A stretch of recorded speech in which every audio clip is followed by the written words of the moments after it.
ઋષિજી મહારાજની આજ્ઞા પ્રમાણે અને ગુરુહરિની રુચિ પ્રમાણે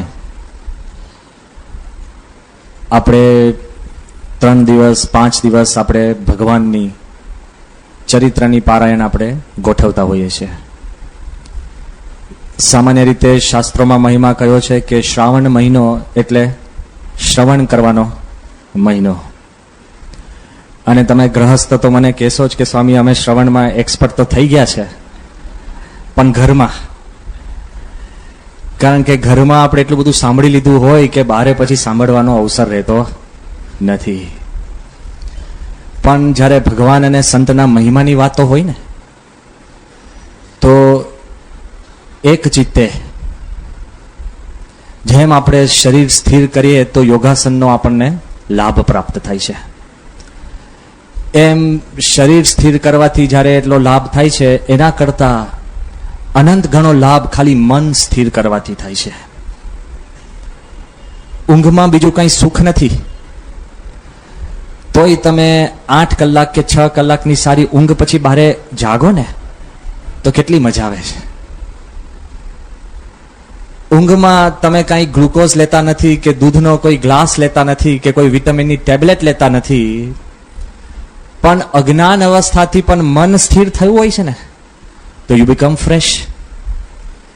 જેટલું ફ્રેશ તમે ટીવી જોઈને કે ફિલ્મ જોઈને કે જેમાં તમે મનોરંજન માનો છો ને એ કરીને પણ તમને થાક લાગતો હોય છે, એ તમામ થાક ઊંઘમાં ઉતરી જાય છે કે નહીં? તો તમે મને કહેશો કે સ્વામી તો કથામાં 3 કલાક ઊંઘી જઈએ તો વધારે ફ્રેશ થઈએ.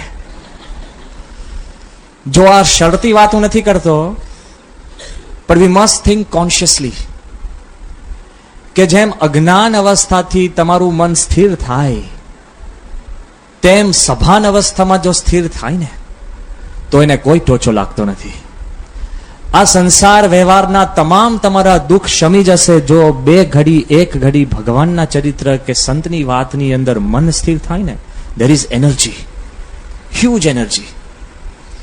તો આજે આપણે એવી વાત કરવાના છીએ કે આપણી જે સંસ્થા 2007ની સાલની અંદર BAPS સ્વામિનારાયણ સંસ્થાના જે 100 વર્ષ પૂરા થયા, શતાબ્દી, તો એ 100 વર્ષની જે કહાની છે ને એ કંઈક અનોખી છે. યાદ રાખજો, કોક આપણને કહે કે સ્વામી કથાની અંદર તો ભગવાનના ચરિત્રનું જ્ઞાન હોય, ગાન હોય, બરાબર છે. સત્પુરુષના મહિમાની વાતો હોય, બરાબર છે. કદાચ કોઈક પારાયણ તમે લીલા ચરિત્ર કે પછી તત્વજ્ઞાન એટલે ગીતા ઉપર પારાયણ થાય, તત્વજ્ઞાન ઉપર પણ પારાયણ થાય, બરાબર છે. કે પછી ઉપનિષદ જેવા ગહન શાસ્ત્રો ઉપર કથા થાય, બરાબર છે. પણ આજે મારે આપને એમ વાત કરવી છે કે BAPS જે સ્વામિનારાયણ આપણી સંસ્થા છે એ ધાર્મિક સંસ્થા છે, એટલે ધર્મની વાત આવી ગઈ. એના મુખ્ય પ્રેરક છે એ ભગવાન સ્વામિનારાયણ છે, એટલે ભગવાનની વાત આવી ગઈ.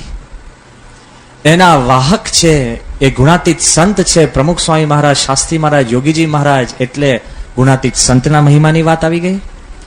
અને ઉપનિષદ ગીતાનું જે તત્વજ્ઞાન એનો પણ સાર એ અક્ષર પુરુષોત્તમ ઉપાસના છે, એટલે સારનો સાર પણ આવી ગયો. જો સંસ્થાની કહાનીમાંથી આપણે પસાર થઈશું ને તો we will all become conscious. If you know where you belong, you will know what to believe in. તમને જ્યારે જ્ઞાન થશે કે મારે ક્યાં જવું, કે હું ક્યાંનો છું, તો તમને ખબર પડશે કે મારે શેમાં માનવું અને શેમાં ન માનવું. અને તમે જ્યારે સ્પષ્ટ થશે શેમાં માનવું અને ન માનવું, when you become clear in what you believe, then you will become confident in what you live. તમારા મનની અંદર જ્યારે સ્પષ્ટ થશે કે આ મનાય ન મનાય, ત્યારે તમે પણ જીવનની અંદર પણ કેમ જીવવું એ કળા શીખી શકશો. તો આપણી જે BAPS સ્વામિનારાયણ સંસ્થા છે એમાં શું આવશે એ મારે તમને વાત કરવી છે. તો 3 દિવસની અંદર આપણી જે સંસ્થાનો જે ભૂતકાળ છે એ કદાચ ભવ્ય નહોતો પણ દિવ્ય હતો.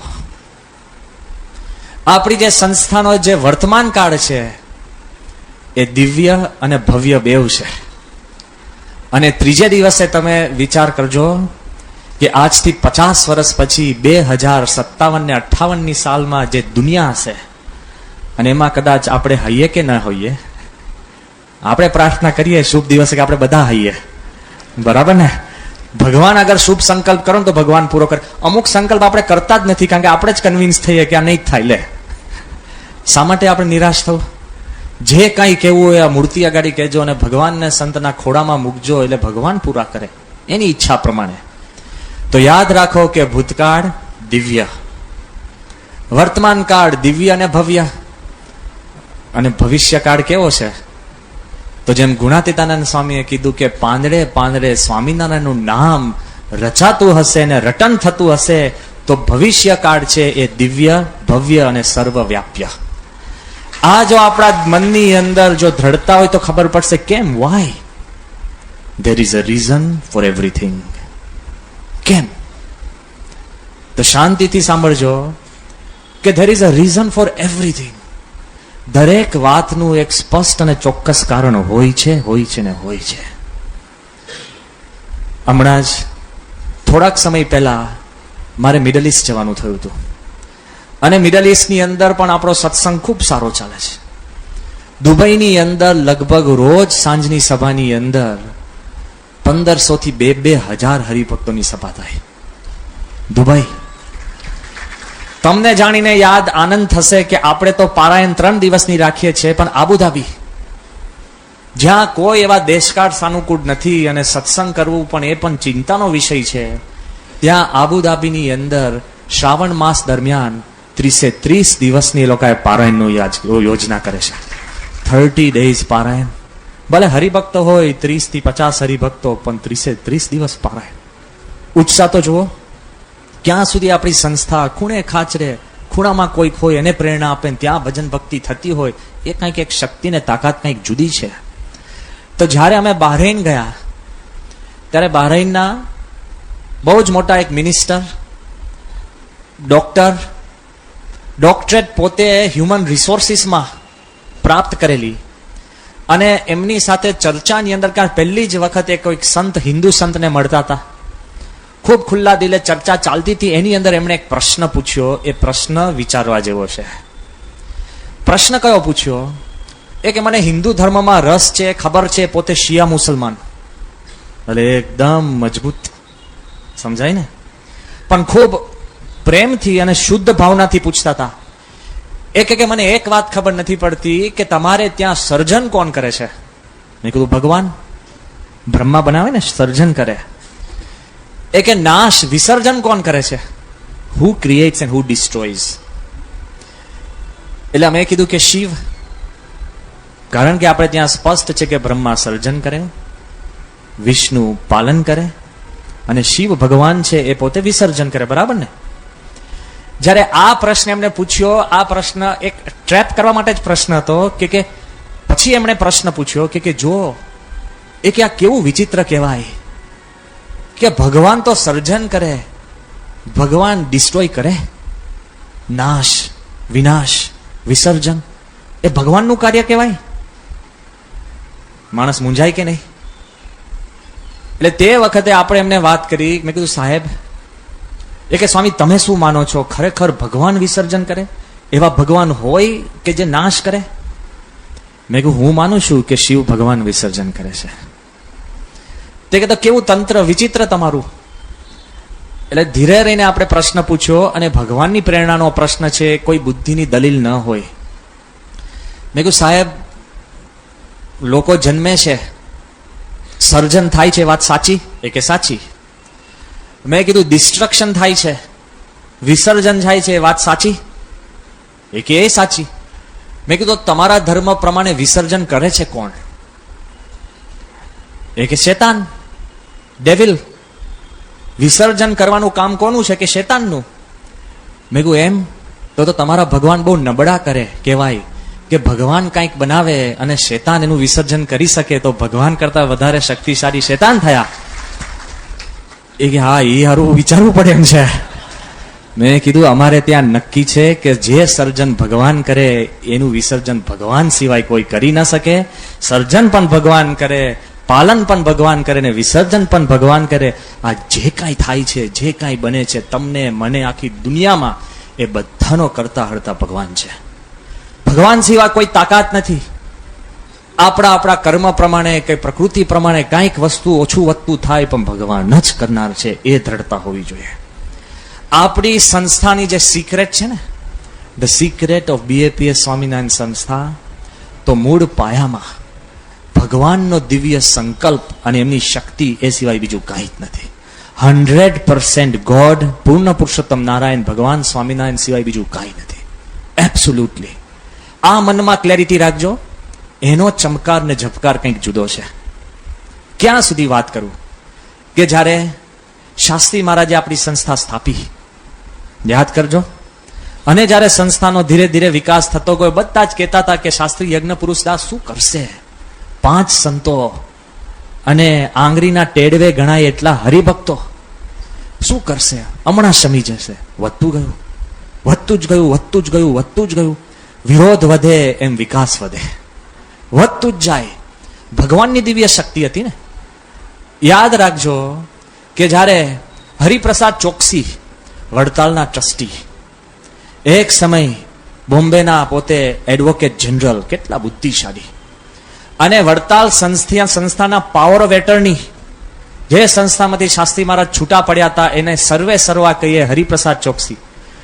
એ જ્યારે શાસ્ત્રીજી મહારાજને પ્રશ્ન પૂછે છે, એ પોતે લખે છે કે મેં જ્યારે યજ્ઞ પુરુષ શાસ્ત્રીને પૂછ્યું, તમે બોચાસનમાં મંદિર કેમ કર્યું?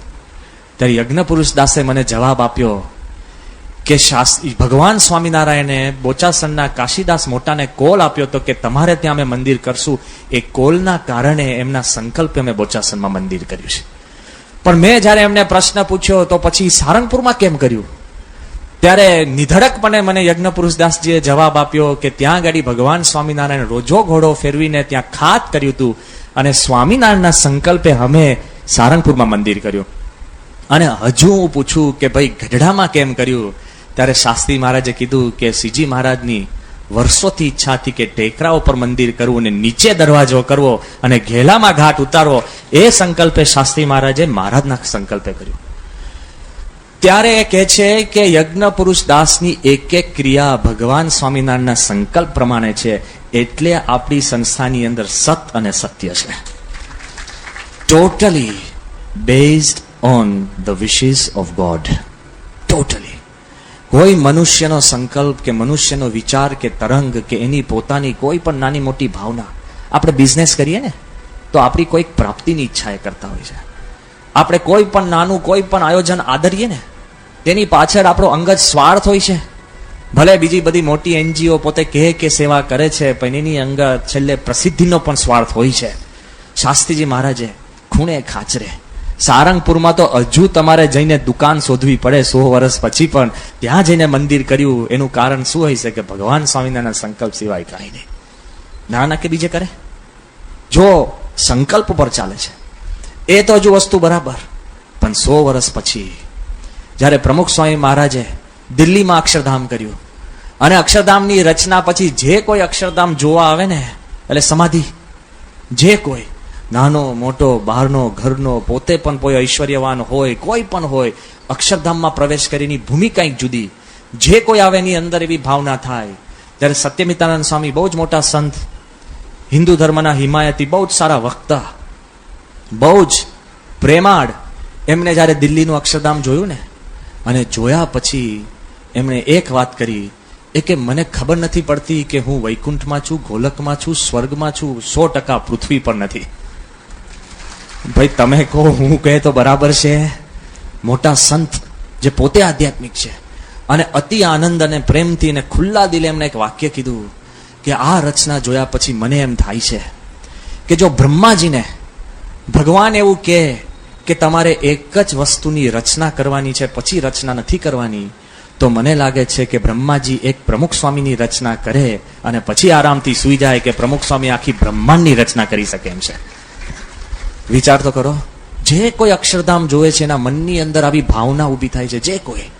પણ સ્વામીનું આનું પાછળ જોજો, જેમ હરિપ્રસાદ ચોકસીએ શાસ્ત્રી મહારાજને પૂછ્યું કે આ કેમ કર્યું, આ કેમ કર્યું, આ કેમ કર્યું.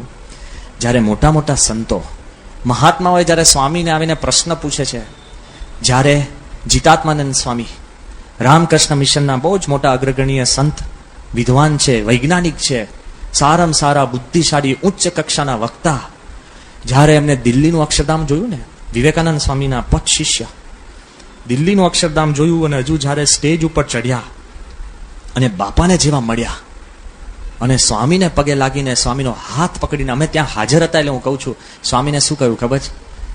કે મહારાજ આપને કિલ્લા કબજે કર લિયા. અરે બાપાને આપણને ખબર ના પડે શું કે છે. બાપા કે ભાઈ અમે કઈ કિલ્લા વિલ્લા કબજે માટે નથી, અમે તો યોગી મહારાજના સંકલ્પને લીધે અક્ષરધામ કર્યું છે. પેલા પાછું એમને સમજાવ્યું કે નહીં નહીં મહારાજ આપને કિલ્લા કબજે કર લિયા. એટલે મેં કીધું કે સ્વામી એનો અર્થ શું થાય? એ કે જબ સે दिल्ली की राजधानी हमेरी हुई तब से जितने लोग भारत पर चढ़ाई करने के लिए आए, ये सबके मन में एक बात थी कि भारत का दिल्ली का जब किला कब्जे कर लो तो सारा भारत कब्जे हो जाता है. आपने आज किला कब्जे कर लिया. એમણે કીધું કે વિવેકાનંદ એવું કહેતા કે he who captures the capital has captured the country. કે તમે આજે મને લાગે છે કે જે કોઈ ના કરી શકે એવું જબરજસ્ત મંદિર ઊભું કર્યું અને એમાં લાખો માણસો ને ધર્મની ભાવના વધશે. બાપાએ શું કીધું કે સ્વામી અમે તો એક યોગીજી મહારાજની ઈચ્છા અને સંકલ્પ અમે કામ કરીએ છીએ, બીજી કોઈ અમારા મનમાં ભાવના નથી. જ્યારે શ્રી શ્રી રવિશંકરજી આર્ટ ઓફ લિવિંગના ગુરુ આખું અક્ષરધામ જોઈને જેવા સીધા સ્વામીને મળ્યા ને, આમાં અમે સાક્ષી છે એટલે હું કહું છું, જેવા બાપાને મળ્યા અને તરત જ સ્વામીના ચરણમાં પોતે પેલા પગે લાગીને સીધું સ્વામીને હાથ પકડીને શું કીધું ખબર છે? કે સ્વામીજી अब तक हमारे जितने मंदिर आज तक नष्ट हुए हैं ये सबका जवाब आपने एक बनाकर दे दिया. क्रिएटिव आंसर, कोई नेगेटिव नहीं, કોઈનું ખંડન નહીં. બાપા કહે સ્વામી અમે કોઈ જવાબ માટે નથી કર્યું, અમે તો યોગી મહારાજના સંકલ્પ પૂરો કરવા કર્યું છે. જો પેટા એક ભાઈ આવીને સ્વામીને કીધું કે મહારાજ કે તાજમહલને ટક્કર, મહારાજ બાપા કે ટક્કર મારવા નહીં, અમે યોગી મહારાજના સંકલ્પ પ્રમાણે આધ્યાત્મિકતા.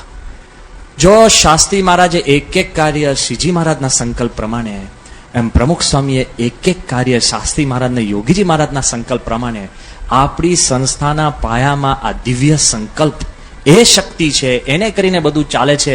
બીજા કોઈ મનુષ્યનું આ કામ નથી, મનુષ્યની કોઈ શક્તિ કે તાકાત નથી. આ મનની અંદર સ્પષ્ટ થશે ને, આપણે ભૂલી જઈએ છીએ. સાંભળજો, સત્પુરુષને સ્પષ્ટ છે. 1994 સાલનો હું પ્રસંગ કહું છું. 1994 સાલ, સ્વીડન દેશ. સ્વામીશ્રી પોતે ઉતારામાં હતા. ઉતારામાં કોઈ ઝાઝા સંતો નહીં, જે કોઈ અંગ્રેજી જાણતા હતા એવા બે ત્રણ અમે બધા પણ બારે હતા. સ્વામીની સાથે નારાયણ મુનિ સ્વામી, ગુજરાતી આવડે, હિન્દી સંસ્કૃત આવડે, અંગ્રેજી તૂટ્યું ફૂટ્યું થોડુંક આવડે. એક અંગ્રેજ માણસ, યુરોપિયન માણસ પ્રમુખ સ્વામીના દર્શન કરવા આવ્યા અને દર્શન કરતા કરતા સ્વામીને એમને પ્રશ્ન પૂછ્યો અંગ્રેજીમાં કે તમારી સંસ્થા શું છે? સ્વામીએ નારાયણ મુનિ સ્વામી સામે જોયું.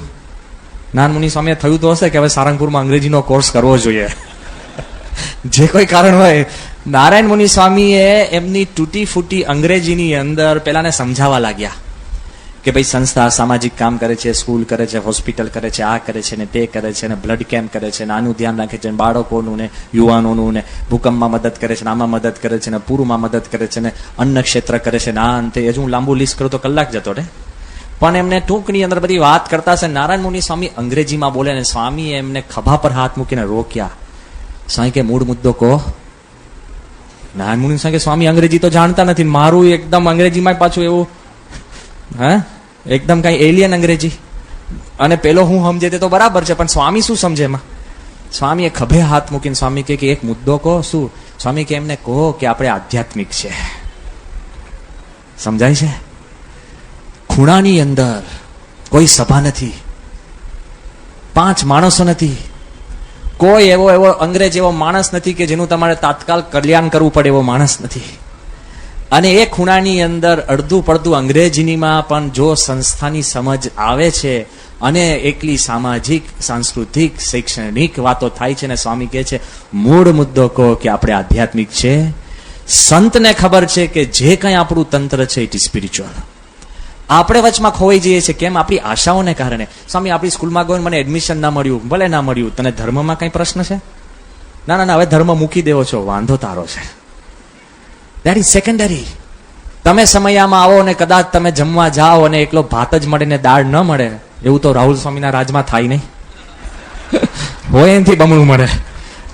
એનું આયોજન જુદો છે, તમારો પક્ષ કેટલો બધો છે. એમણે કીધું બીજા કોઈ વિસ્તાર વાળા સભામાં આવે નહીં. મેં કીધું વાહ, સારું કહેવાય.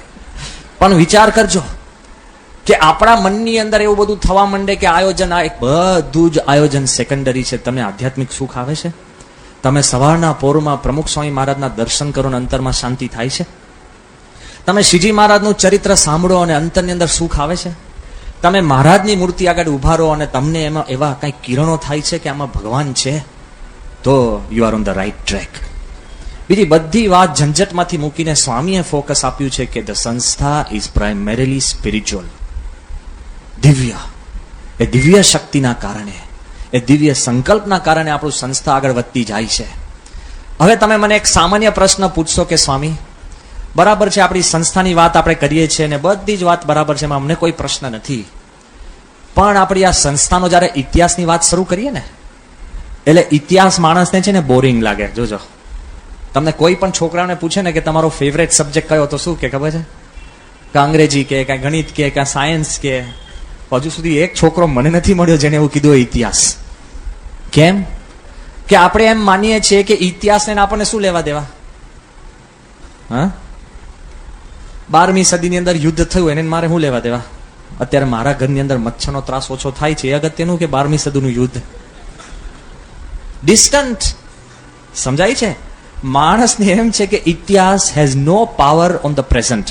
હું બધું ભાષાંતર કરતો જઈશ, મને જે સૂજે છે એટલે કદાચ તમને એમ ના લાગે અંગ્રેજીમાં પારાયણ નથી શરૂ થઈ ગઈ ને.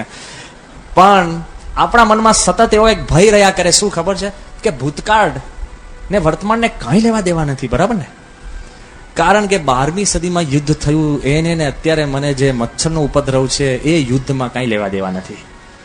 અરે માણસને તો અત્યારે પણ છે ને મેક્રો લેવલની બધી ચર્ચા મેક્રો લેવલની થાય, પણ પ્રશ્ન ચિંતા માઇક્રો લેવલની છે.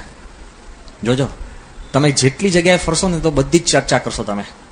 શેની? કે ઓલિમ્પિક્સમાં કંઈ આપણો ભારતનો દેખાવ ઠેકાણા વગરનો ચામ છે, પણ ચિંતા શેની હોય? કે હું અત્યારે બેટ લઈને ઉભો છું, આઉટ ન થઈ જાવ એની. ભરે તમે 40માં ક્રિકેટ રમતા હો, પણ ચિંતા તમને છે ને તમારી ઇમિડિયેટ પ્રશ્નની ચિંતા હોય. ચર્ચા વૈશ્વિક પ્રશ્નની હોય. ખ્યાલ આવ્યો ને? ભૂકંપ ભલે ચાઇનામાં થયો, ચર્ચા કરશો, પણ તમારા માળમાં જો પાણી બંધ થઈ ગયું તો ચિંતા કરશો. What affects you, you worry about. What affects others, you discuss about. આ પ્રશ્ન છે, બહુ જ મોટો પ્રશ્ન છે. એમને એમ તમે ચર્ચામાં વૈશ્વિક પ્રશ્નો નીકાળો, ચિંતા તમારા અંગત પ્રશ્નો તમને હેરાન ને સતાવતા હોય છે. આ વિચાર કરજો. ભૂતકાળ આપણને એમ નથી રસ પડતો ઇતિહાસની અંદર, કે આપણને લાગે કે ઇતિહાસ બોરિંગ છે. 100% હું તમને કહું છું કે ઇતિહાસ બોરિંગ લાગશે. ઇન્ડિયાનો બજેટની છે ને કોઈ તમને ચિંતા નથી, પણ જયારે ખિસ્સામાં હાથ નાખો ને ત્યારે લાગે નોટો ઓછી થઈ ગઈ છે. ચિંતા એની છે કે નહીં? બધા જ કહેશે કે હવે 10 વર્ષની અંદર એનર્જી ક્રાઇસિસ છે, એનર્જી ક્રાઇસિસ છે, ઉર્જાની આપણે મોટી કટોકટી છે. મૂળ તો અત્યારે ગેસનો બાટલો ખાલી થયો ને એની ચિંતા છે. ખ્યાલ આવી ગયો? આપણા મનમાં આમ ચાલતો છે. એટલે ઇતિહાસથી માણસ છૂટો પડતો જ. પણ હું તમને એક વાત કહેવા માંગુ છું, all history is boring accept my own. જોજો, બીજાનો ઇતિહાસ બોરિંગ લાગે, પણ તમારો પોતાનો તક મળી નથી ને ચડી જઈએ. કોઈ બીજો વાત કરે એમાં તમારો તરત અનુભવ કહેવા માંડો કે હા બસ બરાબર આમ છે ને તેમ છે ને, છોડીએ જ નહીં. માણસને પોતાની કહાનીમાંથી કોઈ દિવસ કંટાળો આવ્યો? 500 વાર તમે એકનો એક પ્રસંગ તમારા નિશાળનો 10 જણને કીધો છે, અને છોકરાઓ તો થાકી જાય. દાદા શરૂ કરીને ગયા આવ્યો એટલે, કારણ કે એને મોઢે થઈ ગયો હોય કે અમારા વખતની અંદર. જો ભાઈ, જેમ તમને તમારો વખત પ્રિય કેમ છે, માણસને છે ને all history is boring accept my own. બધો જ ઇતિહાસ કંટાળાજનક લાગશે પોતાનો સિવાય. હું તમને એટલું જ કહું છું, તમે આને ખાલી ફેરવી દો. શું ખબર છે? સંસ્થાનો ઇતિહાસ એ સંસ્થાનો નથી, એ આપણો પોતાનો છે. એવું માનશો તો કંટાળો આવશે. તો કોનો ઇતિહાસ આપણે બોલવાનો છે? પોતાનો. કોની શતાબ્દી ઉજવી? બોલો મોટે, કોની? એટલે 100 વર્ષ થઈ ગયા ને હવે. કોઈને આશા છે હવે રાખવી? કારણ કે આપણા મનની અંદર જેવું મનાશે કે આ ઇતિહાસ આપણો છે, કંટાળો આવશે? આપણી વાતમાં કોઈ દિવસ કંટાળો નહીં. અમે કેટલી વખતે સાંજની આરતીમાંથી ઉતરીએ ને એટલે હરિભક્ત કોક આવ્યા હોય, ઘણા બધા શુદ્ધ ભાવથી, પ્રેમથી, ઉત્સાહથી, અને નાનો બાળક લઈ આવે. હમણાં જ આરતી કરીને આપણે ઉતર્યા હોય અને તરત હરિભક્ત શું કે, સ્વામી સ્વામી આ નાનો છે. મેં કહ્યું હા. એ કે આખી આરતી મોઢે આવડે છે. પછી કે બોલ જોઈ. તો છોકરો શરૂ કરે, જય સદગુરુ ને ચરણ સરોજ આવે ને એટલે ગિયર ફસાય. પછી છોકરો મંડે, વધે નહીં. એના બાપુજી મંડે. છોકરાનું કેવું ખબર છે, ઘરે આખી બોલે, ટાણે ફસકી જાય. અમારે ઉપર તો આરતી કરી હોય, નીચે ફરી કરવાની, કે એક વાર એના બાપુજી ગાય ત્યારે માન છોકરો ચડે. 3 વાર આરતી કરો ને તમે નીકળો, પણ કંટાળો આવે છે. કેમ? આ મારો છોકરો છે. જરા પણ તમારી અંગત વાતોમાં કોઈને કંટાળો આવતો નથી. You never get tired. ઘણા તો એવા ઉત્સાહી હોય ને કે છોડે જ નહીં તમને. આ તો હવે અમારી અંગત વાતો તમને કહું છું, વાંધો નથી. ટૂંકી વાત હોય લાંબુ કરે, અને તમને નાની વાત કરવાની તો પણ એટલું. એક હરિભક્ત શુદ્ધ ભાવના, એમને કોઈ આમાં ગુનો નથી. આ તો પ્રકૃતિની હું વાત કરું છું. અમારી પણ પ્રકૃતિ હોય, એ પાછા ગુનો નહીં માનતા, પણ ઉદાર થવું. પણ એ હરિભક્ત તમારી પાસે આવે એટલે તમારે છે ને અડધો કલાક કે 45 મિનિટ ખરી અને કરી. નાની જ વાત હોય, એટલી લાંબી થાય. એ પાછા ઉત્સાહથી, પાછા એ ભૂલી જાય એમને ગયા વખત કરી છે, અને તમે યાદ કરો કે ના ના પણ આ ડિટેલ નહીં હોય, લે પતી ગયો. ડિટેલમાં બીજી 45 મિનિટ. તો એમને દૂરથી એકવાર મેં જોયા ને, મેં હાથ કરી દીધો. મેં કહું મળી લીધું, ખબર પડી ને. એટલે હું તમને હાથ કરું એટલે એવું નથી, સમજતા નહીં એવું પાછો. આ તો હું તમને નિખાલસપણે કહું છું, અને ઘરની સભા છે. દૂરથી મેં હાથ કર્યો એટલે એને થયું કે મળી લીધું, એટલે મને થયું કે મળી લીધું. એટલે 45 મિનિટ તો પછી. પણ 3 દિવસ પછી પાછા આવ્યા કે સ્વામી તમે પેલો હાથ કર્યો તો શેની માટે કર્યો હતો? મેં કહ્યું પતી ગયો. મેં કીધું કે એવું ખાસ કાંઈ હતું નહીં. એ કે ના બસ સ્વામી તમે જે વખત મને હાથ કર્યો ને, બોલો હું તમને મળવા જવાનો હતો ત્યારે. મેં કહ્યું હા વાંધો નહીં. એ કે પણ એવું થયું ને કે મારો સ્કૂટર પછી હું ગેરેજમાં આપવા ગયો, રિપેર કરવાનું હતું. મેં કહ્યું બરાબર. એ કે પણ તમને ખબર નહીં હોય કે સ્કૂટર કેમ રિપેર કર્યું? કારણ કે હું જો સોસાયટીમાંથી નીકળ્યું, કૂતરું આડું આવ્યું. કૂતરું આડું આવ્યું તો સ્કૂટર પડતું આમ ગયું, અને લેમ્પોસ્ટની અંદરથી જઈને પછી આમ ઘસાઈ ગયું. એટલે હું રિપેર કરવા ગયો. અંતે પછી તો અમે શું કર્યું સ્વામી, અમારી સોસાયટીમાં કમિટી રચી કે કૂતરું પકડવા. મેં કહ્યું ભાઈ મને કૂતરા સુધી પહોંચાડી દીધો. મુદ્દો શું વાત કે તમે બધા હાથ કરો શું કામ હતું? મેં કહ્યું ભાઈ તમારા કૂતરાનું નામ શું છે? જો હું પૂછે જ ને તો બીજી 45 મિનિટ જાત. પણ પોતાની વાતમાં કોઈને કંટાળો આવે છે? કોઈને આવે છે? તો તમે એમ માનશો કે આ સંસ્થા મારી છે, તમે એમ માનશો કે ઇતિહાસ મારો છે, કોઈ દિવસ કંટાળો આવશે? It will change. It will change the perspective of how you live. Believe it to be yours and it will change you. જો તમારું માનશો ને તો બધાના અવયવો બદલાઈ જશે. એટલી બધી સંસ્થાની કહાનીમાં તાકાત છે. કેટલી તાકાત છે તમને હું વાત કરું છું. ખાલી તમે બદલવાની વાત છે, જાજો બહુ તો પ્રશ્ન નથી. અત્યારે તમે જો ઘરે સુવા જાઓ ને, ઘર કોનું છે? પોતાનું ને. માલિકી હક કોનો છે? પોતાનો. કોઈને શંકા હોય પાછા બોલજો. આ તો કે હું કઈ તમારા લીગલ ક્લાસીસ નથી લેતો પાછો. માલિકી હક કોનો છે? પોતાનો. ઘરમાં જે 5 જણા સુવે છે કોના છે? ઓછા બહાર ના આવીને સુવે છે, બરાબર ને? ઘરમાં 5 જણ તમે છો, ઘર તમારું છે, અને તમે ઘર કઈ જગ્યાએ રહો? સેફ જગ્યાએ જ રહો ને. એવું છે કે એકદમ કે રસ્તા પર ઘર હોય, સેફ હોય, બરાબર? તોય ઘરમાં રાતના લોક કેમ મારો છો? એવું નથી કે નહીં મારતા. કેમ મારો છો? આમ કેમ? આમ પેલા આમ સ્ટોપરી મારે ટક, પછી આમ મારે ને, બરાબર ને? અને હવે તો મને હરિભક્તોએ કીધું છે કે સ્વામી પેલું લોક ફેરવાનું તો કે 3 વાર ફેરવવું પડે, આમ ટક ટક ટક. આ મેં કીધું ને તો એક હરિભક્ત કે ના સ્વામી 3 નહીં 7. કોઈ ઘરમાં છે 7 થી વધારે વાળા હશે? બોલો. સેટેલાઇટમાં એક 14 વાળો નીકળ્યો. માલ જ્યાં હોય ત્યાં વધારે જોઈએ. આપણે વાંધો નથી, 7 સુધી પહોંચ્યા છે, બરાબર ને? 7 કટાકા ઘટ ઘટ ઘટ ઘટ, બરાબર ને? 7 કટાકા. હવે હું તમને કહું, તમે જ્યારે ઘરને લોક મારો અને તમે 7 વાર ટક ટક કરો, પછી તમને શું થાય ખબર છે? રાહત થાય. કે તમે ઘરમાં બોલ્ટ મારો તો તમે એને શું સમજો છો? પ્રોટેક્શન સમજો છો ને. શું સમજો છો? સલામતી. બરાબર? પણ આમ તમે જોવા તો તમે તમારી જાતને ઘરમાં પૂરી દીધા કહેવાય કે નહીં? બહારે આવીને કોઈક લોક મારે તો શું થાય? જો મારે એટલું જ કેવું છે, ઘરમાં અંદરથી તમે લોક મારો ને તેને સલામતી કહેવાય. બહારે કોઈક લોક મારે ને તો શું કહેવાય? જેલ કહેવાય. મને પૂરી દીધો. ઘરમાં તમે અંદરથી લોક મારો ને તો તમને ઊંઘ સારી આવે, અને તમે ઘરમાં હોય ને બહારેથી કોક લોક મારે તો આખી રાત ઊંઘો. બહાના પછાડો કે ખોલો ખોલો ખોલો, પણ કે થયું શું લે? પણ ક્રિયા તો લોક જ મારવાની છે ને. હે? પણ ક્યાં અને કોણ? સમજી ગયા? એમ ખાલી પર્સપેક્ટિવ બદલાઈ જાય ને. આમ તો તમે રોજ રાતે તમારી જાતને ઘરમાં પૂરી દો છો ને. રોજ રાતે તમારી જાતને પૂરી દો છો. ઓકે? પણ તમે એને સલામતી માનો છો. એમ હું એમ કહું છું કે તમે જ્યારે સંસ્થાનો ઇતિહાસ પોતાનો માનશો ને, તો જે ઇતિહાસ તમને બોરિંગ અને કંટાળાજનક લાગતો હશે ને, એ જ ઇતિહાસ તમને મુક્તિ દેનારો ને સુખજનક બની જશે. વાય? It is yours. આ દ્રઢતા રાખશો ને, કોઈ દિવસ આપણને વાંધો નહીં આવે. આગળ એ વિચાર કરજો કે જ્યારે ઇતિહાસ તમારો થશે ને, તો એમાં તમને છે ને એક જબરજસ્ત અસ્મિતા પેદા થશે. કોઈ દિવસ છે ને પૂછલેલ ઢોળ જેવું નહીં. બધા કેવું પડશે કે જો ભાઈ સંસ્થા માટે કરો, નામ પડે ને તમને આમ તાજગી આવી જશે. બાપાનું, સંસ્થાનું, શાસ્ત્રી મહારાજનું.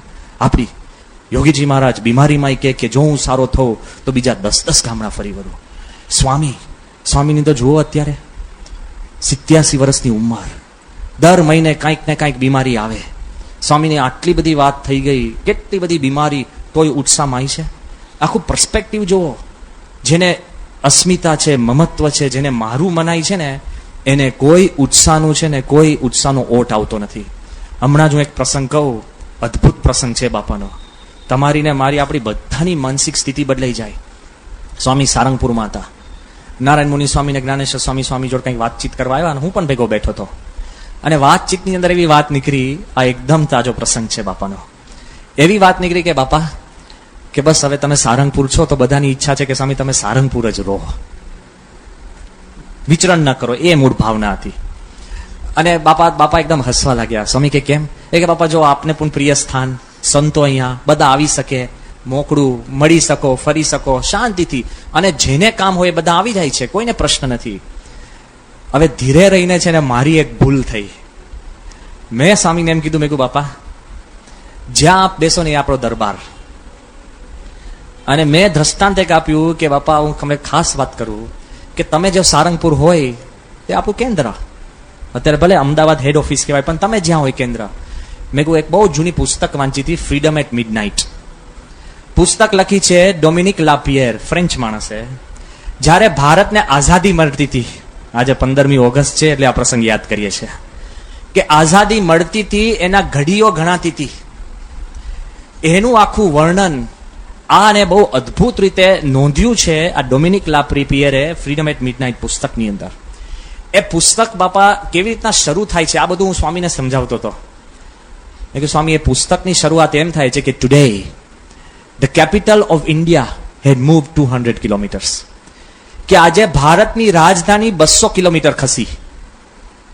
શક્ય બને? રાજધાની ખસે? મોબાઈલ રાજધાની હોય? હે? ફરતા જાય ને કે ક્યાં ખસે? રાજધાની તો એક જગ્યાએ હોવી જોઈએ, સ્થિર હોવી જોઈએ. તેવું લખ્યું કે આજે ભારતની રાજધાની 200 કિલોમીટર ખસી. કેમ? કે ગાંધી દિલ્હીથી 200 કિલોમીટર દૂર એક ગામડામાં ગયા. જ્યાં ગાંધી હતા તે ભારતની રાજધાની. સમજી ગયા? એટલું બધું ગાંધીજીનું આકર્ષણ હતું ને કેન્દ્ર બિંદુ હતા.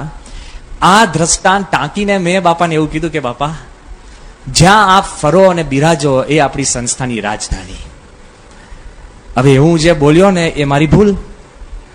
બાપા એકદમ છે ને આમ એકદમ આમ એક્સાઇટ થઈ ગયા, ગુસ્સે ગરમ ના થયા, પણ એકી શ્વાસે બોલવા લાગે, સ્વામી કે તું રાજધાની વાત કરે છે. સ્વામી કે સમજી રાખજો કે છેલ્લા શ્વાસ સુધી આપણે વિચરણ ચાલુ રાખવું છે. શાસ્ત્રીજી મહારાજે, જો સ્વામી શું બોલે કે શાસ્ત્રી મહારાજને મેં જોયા છે, છેલ્લા શ્વાસ સુધી શાસ્ત્રી મહારાજ વિચરણ કરતા. પગે વાહ, દુખે, કેડ રહી ગઈ હોય, શરીરમાં તાવ, 3 જણ ઉચકે તો પણ શરીરમાં રાડ નીકળે એટલું દુઃખ, એવા દુઃખમાં પણ મેં શાસ્ત્રી મહારાજને ગાડા ઉપર બેસતા જોયા છે અને હરિભક્તોના ઘરે ઘરે પધરામણી કરતા સ્વામી કે મેં જોયા છે. સ્વામી કે યોગીજી મહારાજ બીમારીનો ઢગલો, યોગી મહારાજને લોહી ટપકે, હરસ, દુઃખ, બીમારી, તોય યોગીજી મહારાજ 3 દાદરા ચડતા, હરિભક્તને સુખ થાય ત્યાં જતા સ્વામી કે મેં જોયા છે. સ્વામી કે તું રાજધાની વાત કરે છે? અમે તો સાંભળતા હતા. બાપા કે આપણી રાજધાની ક્યાં?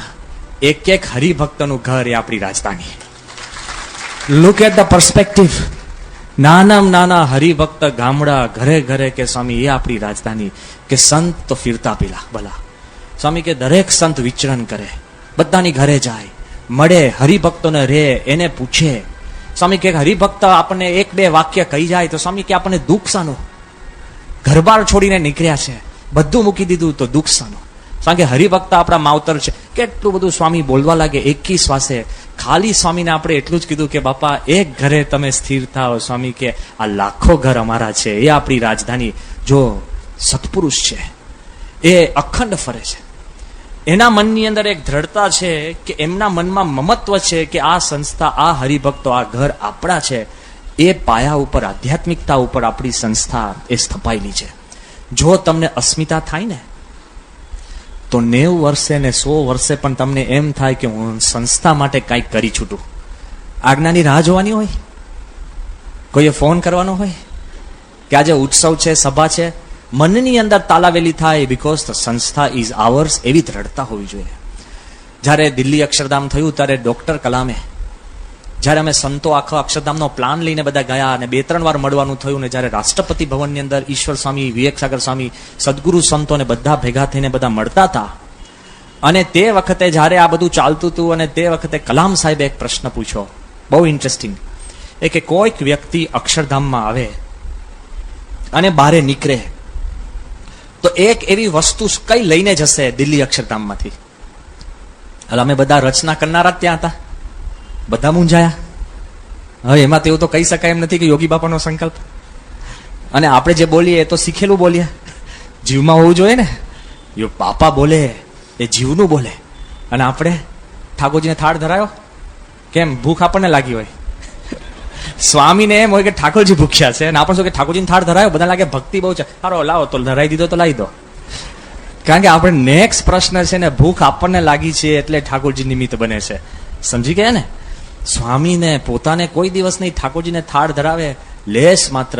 જોજો પૂજાનો જે થાળ પ્રમુખ સ્વામી ધરાવે એમાંથી એક આઈટમ અત્યાર સુધી કોઈ દિવસ સ્વામીએ પૂજાના થાળમાંથી મોઢે મૂકતા જોયું?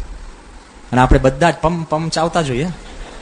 બરાબર બાપા, સ્વામી ખાતા જઈને ધૂન બોલતા જોઈએ. સ્વામી અત્યાર સુધીના ઇતિહાસમાં અને પૂજાના થાળમાં તો સારામાં સારી વાનગી હોય.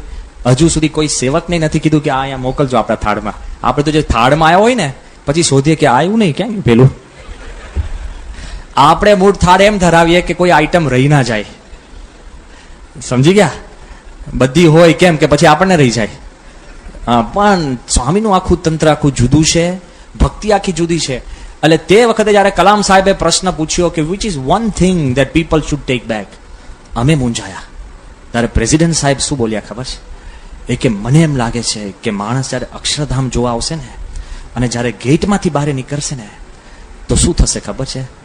Every Indian will feel proud to be an Indian.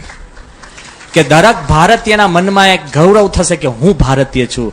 કે અત્યારે ભારત સ્વતંત્ર થયું પણ હજુ સુધી આપણા મનમાંથી ગુલામી ગઈ નથી. ગુલામીમાંથી સ્વતંત્રતા ક્યારે આવશે? કે આજે દરેક ઇન્ડિયનને એમ થશે કે હું ગર્વ સે બોલો મેં ભારતીય હું. કોઈ એવું નથી. આટલી બધી આપણી એન્ટરટેનમેન્ટ ઇન્ડસ્ટ્રી જુઓ, બધું જ જુઓ, મોટી મોટી ઇન્ડસ્ટ્રીઝ થાય, આ છે તે છે, તોય લોકો પરદેશ કેમ જતા રહે છે? કેમ કોઈના મનમાં એમ નથી થતું કે હું ભારતીય છું ને મને એનો ગર્વ છે, ગૌરવ છે? એ નથી થતું. અને અત્યારે જ્યારે અક્ષરધામનું ઉદ્ઘાટન હતું અને ઉદ્ઘાટન પછી જ્યારે કલામ સાહેબ બાપાનો હાથ પકડી નીકળતા હતા ને ત્યારે એને બાપાના હાથ પકડીને શું કીધું ખબર છે? કે I feel proud to be an Indian. કે મને આજે ગૌરવ થાય છે કે હું ભારતીય છું. કેમ કે અક્ષરધામ મેં જોયું. યાદ રાખજો, તમને એમ ગૌરવ થવો જોઈએ કે હું BAPS નો અનુયાયી છું. બી પ્રાઉડ. જો તમને એવો ગૌરવ થશે ને કોઈ દિવસ વાંધો નહીં. જો સંસ્થાનો ઇતિહાસ આપણે શાંતિથી સમજશું તો કોઈ દિવસ આપણા મનની અંદર પ્રશ્ન નહીં થાય. એ સંસ્થાએ જે આપણને મળ્યું છે, પ્રાપ્તિ થઈ છે, એ વાત કંઈક જુદી છે. સમજાશે તો મારી થશે. તમે કોઈક જંગલમાં ખોવાઈ ગયા હોય અને હું તમને નકશો આપું ને, એ શું કહેવાય? કાગળિયું, બરાબર ને? પણ નકશો સમજાય તો શું કહેવાય? રસ્તો. કાગળિયું છે ને નકશો, પણ નકશો ખાલી કાગળિયું કહેવાય, પણ નકશો સમજાય તો તમને બહાર જવાનો રસ્તો થઈ ગયો ને. કોઈક માણસ તમને મળે, એ શું કહેવાય? માણસ. પણ તમે એને સમજી શકો તો શું બની જાય? મિત્ર. ભેદ છે કે નહીં? રેલવે સ્ટેશન ઉપર 500 માણસ મળો અને તમે એક ઝૂંપડીમાં એક મિત્ર મળો, ભેદ છે કે નહીં? કેટલો બધો ભેદ છે. સમજાય એમાં માણસ મિત્ર બને છે, સમજાય એમાં કાગળિયું નકશો બને છે. હજુ વિચાર કરજો કે તમે ઘરે રાતે જાઓ અને તમારા કુટુંબી જોડે કોઈ તમારે સંબંધ કે સમજણ ન હોય તો તમે છે ને રાતે હોટેલમાં રહેતા હોય ને એવું થાય. તમારું બિલ્ડિંગ એ મકાન ગણાય, પણ તમે 5 એકબીજાને સમજો તો એ મકાન ઘર બને છે. સમજાય ને? કેટલી પાવર છે સમજ શક્તિની અંદર. હજુ આગળ વિચારજો. હજુ ખરેખર કહું છું, આપણા મનની અંદર જો દ્રઢતા થાય કે તમે તત્વજ્ઞાન જો નહીં સમજો ને તો તત્વજ્ઞાન છે, સમજશો ને તો જીવન બદલાશે. ઇવન ફિલોસોફી, જે કાંઈ તમે સમજ શક્તિ શકશો ને તો એમાં ફેર પડે છે. એમ જ્યારે આપણી સંસ્થાનો જો પાયો અને જો મૂળ મુદ્દો તમે સમજી શકશો કે આધ્યાત્મિક દિવ્ય સંકલ્પ ને શક્તિ છે ને, તો કોઈ દિવસ તમને સંસ્થા પારકી નહીં લાગે, કોઈ દિવસ ધોકો નહીં લાગે અને જબરજસ્ત તાકાત એમાં ઉત્પન્ન થાય છે.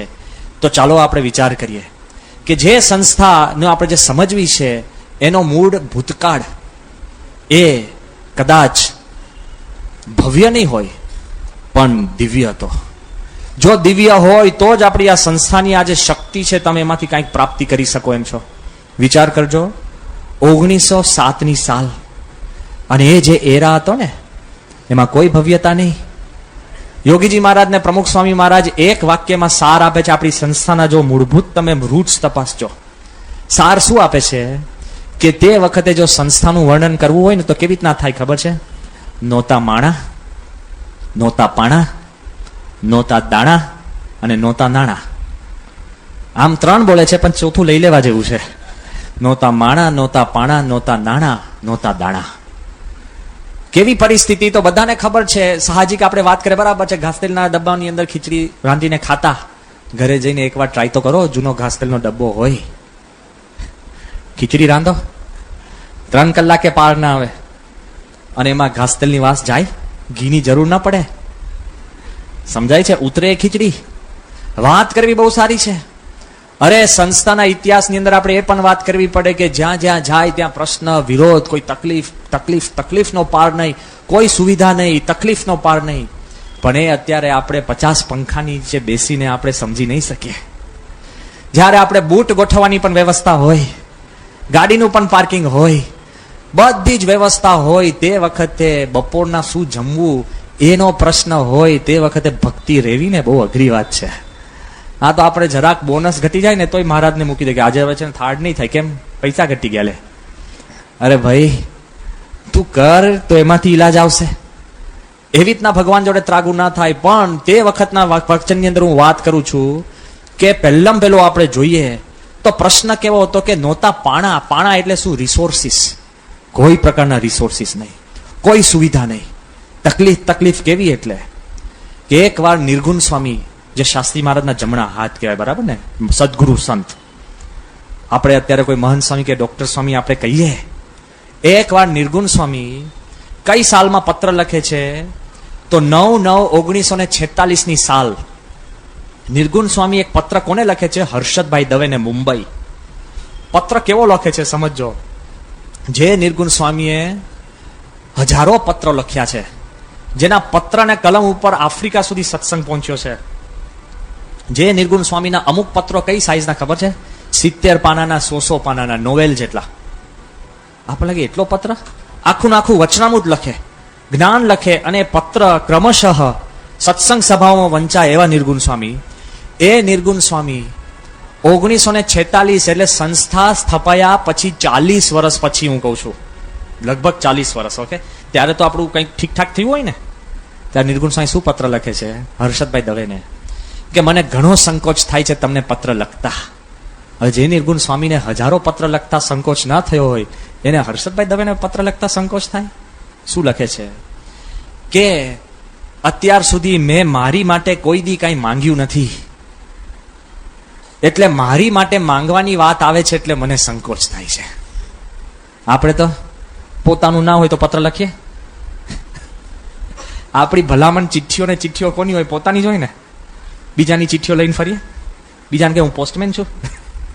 બીજાની ના લઈએ, પોતાની બધી લઈને ફરીએ. પોતા સિવાય વાત નહીં. નિર્ગુણ સ્વામી કહે છે કે મને એક પત્ર લખતા સંકોચ થાય છે કે મારા માટે. હજુ આગળ શું લખે છે કે મને મારી પેન બગડતા, નિર્ગુણ સ્વામીની પેન બગડી, તો મારી પેન બગડતા મેં શાસ્ત્રી નારાયણ સ્વરૂપદાસની સારંગપુરમાં ઉછીની પેન લીધી. નિર્ગુણ સ્વામીએ પ્રમુખ સ્વામીની પેન લીધી અને એની પણ સ્પ્રિંગ તૂટી ગઈ. હવે તો મને સંકોચ થાય છે કે હું અમદાવાદના ચંપકલાલ શેઠને લખું કે મને એક પેન મોકલો. પણ નિર્ગુણ સ્વામી પણ સમજતા હશે કે અમદાવાદી પાસે કઈ મંગાય, બરાબર ને? હવે જુદું છે, પણ એવું થાય કે એવું નતું. નિર્ગુણ સ્વામીને સંકોચ થતો કે ચંપકલાલ શેઠ માટે હું પેન કેમની માંગી શકું? કેટલી બધી ચિંતા.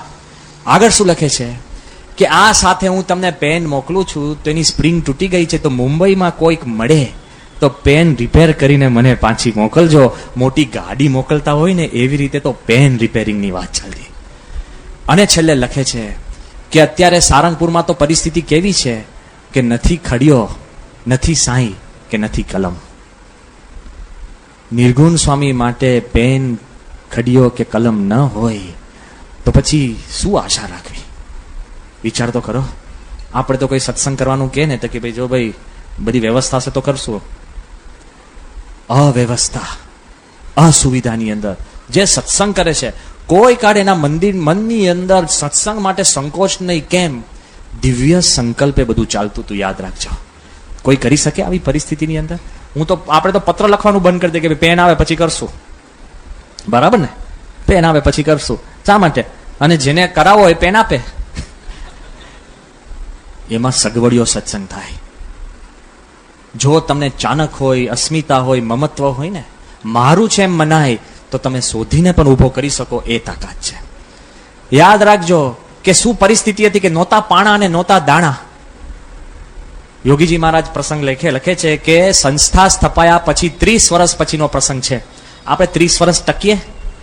આ પરિસ્થિતિને હમણાં છોડીને જતા રહીએ. આ તો આપણા સંકલ્પ પૂરા કરે ને ભગવાન આપણને લાભાલાભ કરે ને એટલે બધા લાઈનો કરીએ. દુઃખ આપવા માંડે ભગવાન તો શું કરીએ? આ દુઃખના દેવતા લાગે છે, સુખના શોધો. હવે સુખના ને દુઃખના એક જ છે. શું વિધિ વાત કરી? સર્જન કરનારે, વિસર્જન કરનારે ને પાલન કરનારે. છે કે નહીં ક્લેરિટી? એ મનમાં ફિક્સ રાખજો. આ બાજુ યોગીજી મહારાજ એક પ્રસંગ છે ને અદ્ભુત. શું પરિસ્થિતિ! 30 વર્ષ સંસ્થાને સ્થપાઈ ગયા. 1937 સાલનો આ પ્રસંગ છે. યોગી બાપા ખૂબ હસતા હસતા કહેતા કે સારંગપુરમાં અમારે એક હરિદાસ ડોહા કરીને વૃદ્ધ સાધુ હતા. વૃદ્ધ એટલે ડોહો કે, અને કે બહુ ભાવિક, મહેનત કરે, ઉત્સાહી, બધું જ કરે. અને વૃદ્ધ હતા તો પણ બમણી સેવા કરે. ને એકવાર નાગજી શેઠ કરીને મોટા શેઠને દયા આવી અને હરિદાસ ડોહાને એને શાંતિથી ખૂણામાં બોલાવીને પછી શું કીધું ખબર છે? એક બોટલમાં 4 આનાનું તેલ આપ્યું. 4 આના એટલે કેટલા? 25 પૈસા ને? અત્યારે સિક્કો છે 25 પૈસાનો? એટલે ડચ નથી ને? અમે તો જોયા જ નથી, પણ આ તો કઉ છું, બધા કે છે નથી. 4 આનાનું તેલ આટલી નાની બોટલમાં એમણે હરિદાસ ડોહાને આપ્યું. બહુ જ મોટું. અત્યારે જે તેલના ડબ્બા આપો ને એવી રીતના કિલો આ તેલ હરિદાસ ડોહાએ રાખ્યું. અને પછી 4 મહિના પછી નાગજી શેઠ ફરીવાર પાછા આવ્યા અને પછી એને કીધું કે સ્વામી, પેલું તેલ ખૂટી ગયું હોય તો હું તમને ફરી બોટલ ભરી દઉં, બરાબર?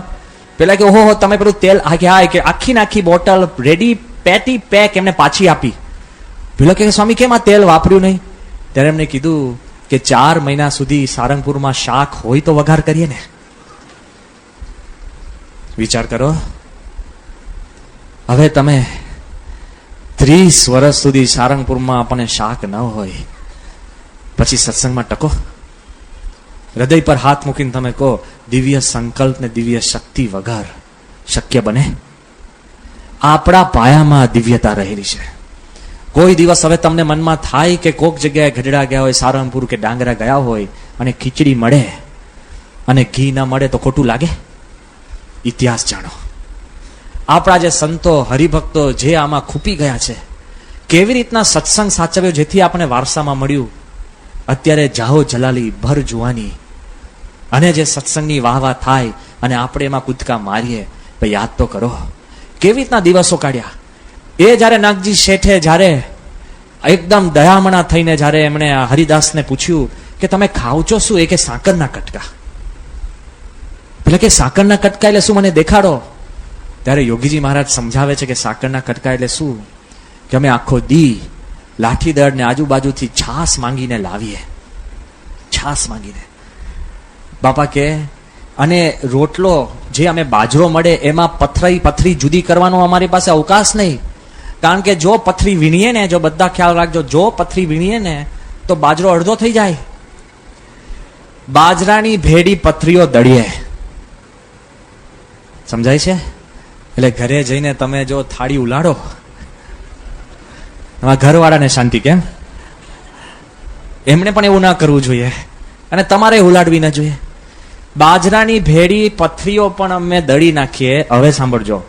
અને એના રોટલા બનાવીને સૂકવીને છાસની અંદર જ્યારે ભેગો કરીએ એટલે થોડુંક મલાઈ જેવો થાય રોટલો, અને હલાવીએ એટલે પથરી નીચે બેસી જાય કારણ કે કડક, અને ઉપરથી તળતી મલાઈ રોટલો અને છાસની મલાઈ અમે જમીએ ને, એ સાકરના કટકા. વિચાર તો કરો કયા પાયા ઉપર સંસ્થા રચાઈ છે. Think about it and you will change. You cannot change the past. તમે ભૂતકાળ બદલી નથી શકવાના, પણ by knowing the past you can change your future. જો તમે ભૂતકાળ જાણી રાખશો ને તો તમારું ભવિષ્ય બદલો છો. કેમ કે કોક સમયમાં તમને કંઈક તકલીફ પડે તો તમે યાદ રાખજો, 40, 50 વર્ષ ખાલી રોટલો ને છાસ ઉપર આપણા રસોડા ચાલ્યા છે. એક શાક ઓછું તો શું કે મરી ગયા? કોઈ ચિંતા ના કરતા. જો if you know the past you will change your future. હજુ આગળ વાત કરે છે, હજુ મારે હાથ વાત કરવી છે કે જે રીતે તમે આગળ વધશો ને, અને હકીકતની અંદર સંપૂર્ણ અસુવિધાની અંદર યોગીજી મહારાજ સતત હસતા રહ્યા છે. અને સંતો કે સાકરના કટકા. અત્યારે તો આપણને સાકર આપે ને તોય કે પેલી કટકાવાળી ના આપી, એમાં આપણને પ્રશ્ન. તે વખતે અસુવિધામાં પણ શાંતિ, અને અત્યારે સુવિધામાં અશાંતિ. બધા પંખા ચાલુ ને તમારા માથાવાળો જ બંધ થઈ જાય ને કે લે આ કેવા આયોજકો, આખી કથા આઉટ. એકવાર કરવા જેવું છે, બધા પંખા બંધ કરીને કથા સાંભળો લો. એમાં મારે પ્રશ્ન થાય કેમ? પણ વિચાર કરજો કે તે વખતે અસુવિધામાં શાંતિ અને આપણે અત્યારે સુવિધામાં દુઃખ.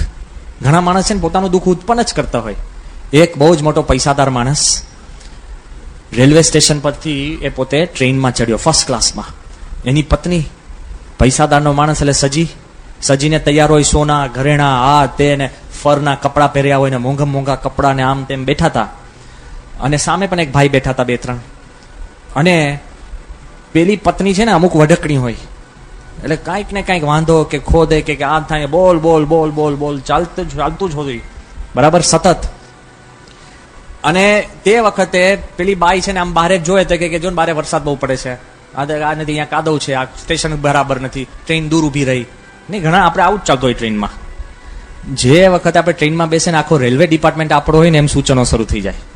તમને ખબર કોઈ સાંભળતું નથી. અરે સાંભળનારનો કંઈક અમલ થતો નથી તો તમે કઈ વાડીના મૂડા, તોય આપણી આખી જર્ની ચાલે. એમ પેલી બાઈ છે ને કાંઈક આમ વિરોધ ને આમ તેમ બધું ચાલતું. હવે એ ટોપિક બદલવા પેલો બિચારો જે પતિ હશે ને એને સામેવાળાને પૂછ્યું કે ભાઈ તમે શું કરો છો? એટલે પેલા કીધું કે ભાઈ મારે છે ને કે આવો ધંધો છે, મારી દુકાન છે ને આમ તેમ બધી. પેલી તો ચાલુ જ હતી બાઈ. છેવટે કે આ ટ્રેન ગંદી છે ને સીટ બરાબર નથી ને કે વેટર ક્યાં ગયો ને આમ, અને લાઇટો નથી ચાલતી ને પંખામાં ડસ્ટ છે ને ચાલુ. આને પોતાનો ધંધાની સામેવાળાના ધંધાનો તો આખો ઇતિહાસ સમજી લીધો. પછી પેલા સામેવાળાએ પૂછ્યું કે ભાઈ તમે? એ કે હું સાબુ બનાવું છું, કે મેન્યુફેક્ચરિંગ બિઝનેસમાં છો. અને કે તમારી પત્ની એ પણ મેન્યુફેક્ચરિંગ બિઝનેસમાં છે. એ કે શું કે શી મેન્યુફેક્ચર્સ હર ઓન અનહેપીનેસ. એ પોતાનું એ કે અમે બે ઉત્પાદનના જ ધંધામાં છે. તે કે શેનું કે હું સાબુ બનાવું છું અને મારી ધર્મપત્ની છે ને પોતાનું દુઃખ ઉત્પાદન કર્યા કરે છે. અખંડ દુઃખી છે કે નહીં? એમ અમુક માણસો એ સતત પોતાનું દુઃખ ઉત્પાદન કરે, સુવિધામાં પણ દુઃખ. અને યોગીજી મહારાજ આપણો જે ભૂતકાળ છે એમાં અસુવિધામાં પણ સુખ. કઈ રીતે વાત છે? જેમ આગળ મેં વાત કરી ને કે નોતા માણા નોતા પાણા, કોઈ સુવિધા નહીં. અને કીધું કે નોતા દાણા, કોઈ ખાવાના પણ આપણને ફાંફા પડી જાય. એમાં એક યોગી મહારાજનો પત્ર છે ને, અદ્ભુત પત્ર છે. યોગી બાપાનો જે પત્ર છે, બાપા લખે છે, સાંભળજો કે શું પરિસ્થિતિની સંસ્થાની અંદર. પત્રની સાલ છે 1938ની સાલ, એટલે સંસ્થા સ્થપાયા પછી 30 વર્ષ. કંઈક તો સ્થિરતા હોય કે નહીં? જાઓ જલાલી મંદિર પણ ભરપૂર થાય કે નહીં? હમણાં જેવું આપણે સોલા રોડ મંદિર કરીએ અને એને સીધું કંઈક બને, નવું કંઈક થતું જ હોય, કંઈક આયોજન થતું જ હોય, વધારો વિકાસ. 30 વર્ષની અંદર યોગીજી મહારાજ ગોંડલથી શાસ્ત્રીમાને પત્ર લખે છે. ટાઇટલ શું ખબર છે? કટોકટીનો સમય. શું કટોકટી? બાપા લખે છે કે કટોકટીનો મામલો. પછી યોગી મહારાજ લખે છે, સાંભળજો. બાપા કહે છે કે હે શાસ્ત્રી મહારાજ, મને ખબર નથી તમે ક્યાં છો, એટલે 2 પત્ર લખું છું, એક ચિત્રાસન ને એક ધર્મજ. યોગી બાપા 2 પત્ર. ક્યારે 2 પત્ર લખો? કેટલી ચિંતા હોય. બાપા કહે કે બહુ મુશ્કેલી ગોંડલ ઉપર આવી ગઈ. કેમ? કે શેઠ મોરારજીભાઈની ધર્મશાળા છે. ગોંડલ મંદિરની પાછળ એક આપણી ધર્મશાળા છે, મોરારજીભાઈએ દાન આપ્યું હતું. શેઠ મોરારજીભાઈની ધર્મશાળા છે, તેના ઓરડામાં પાછળ લોખંડની નાની જારી છે, એના સળિયા વાળીને અંદર ચોર પેઠા. ક્યાં પેઠા? મોરારજીભાઈની ધર્મશાળા. નામ જોજો, ધર્મશાળા છે. એમાં ચોરોએ સળિયા વાળીને અંદર પેઠા. અને અંદર જે હતું એ લઈ લીધું. તો શું હતું? આપણા 3 સાધુની પૂજા. હરજીવનદાસ, વાસુદેવ અને રામજી ભગતની પૂજા. એ તો ચોરોએ પાછી નાખી દીધી. એક પટારો હતો જેમાં ધોતિયા નીકળ્યા અને એક ટુકડા. હવે ચોર બિચારા સાધુના ધોતિયા લઈ જાય. સાધુ બનવાનું હોય તો ચોરી કરે. તો એ પણ છે ને બારે ખેતર ગાડી નાખી દીધા. પણ 4 લોટા પાછા નથી આવ્યા, એટલે આપણે ફોજદારને બોલાવીને ફરિયાદ કરી છે. એટલે 4 લોટા માટે ફરિયાદ કરવી પડે. કેવી કટોકટી. અત્યારે તો સોલા રોડમાં જો તમે હમણાં જમણવાર કરો ને 4 ગ્લાસ ગુમ થઈ જાય તો રાહુલ સ્વામી ગણે નહીં. બરાબર? કેમ? આ બાજુ 4 લોટા. અને તે વખતે આપણને કહે કે યોગી બાપાએ કીધું કે 2 પત્ર લખ્યા કે આપણે ગોંડલ મંદિરના 4 લોટા પાછા આવે. શું પરિસ્થિતિ? ખબર પડે આપણને. સારંગપુરનું મંદિર થયું ને, એ શાસ્ત્રી મહારાજે મહારાજના દિવ્ય સંકલ્પ પૂરા કરવા માટે, જાઓ જલાલી માટે નહીં. મંદિર થઈ ગયું. તે દિવસે જ્યારે પ્રતિષ્ઠાનો ઉત્સવ કરવાનો હતો ત્યારે મંદિરના કોઠારી શાસ્ત્રી મહારાજને શું લખે છે ખબર? કે સારંગપુરના ઘણા બધા હરિભક્તો આવશે, આપણી પાસે ઉતારામાં રજાઈ કે ગાદલા નથી. શાસ્ત્રી મહારાજે એક આજ્ઞાપત્ર લખ્યો કે સારંગપુર મંદિરે જે ઉત્સવમાં આવે એ બધા એક રજાઈનું દાન લઈને આવે, ઘરેથી રજાઈ લઈને આવીને મંદિરમાં મૂકીને જાઓ તો આપણું મંદિર ભરપૂર થાય. રજાઈ. અત્યારે આપણે શાંતિથી ઉતારા છે ને, હા, આપણે સામેથી કેફથી કરે, બીજાને કહીએ કે જો મુંબઈ હોય ને તો અમારું મંદિર છે, ત્યાં જઈને રહેજો. ગઢડા જજો, ગોંડલમાં હું ચિઠ્ઠી કરી દઈશ. લે, આપણે બીજાની ચિઠ્ઠી કરતા થઈ ગયા. અને તે વખતે આપણા સારંગપુર મંદિરમાં રજાઈ ના મળે. મંદિર થઈ ગયું. શાસ્ત્રીજી મહારાજ છે ને, ઠાકોરજી પધરાવીને મહારાજનો સંકલ્પ પૂરો કરતા હતા. તો આવું થાય. આપણે બધી સુવિધા કરે ને પછી છેલ્લે મૂર્તિ પધરાવીએ.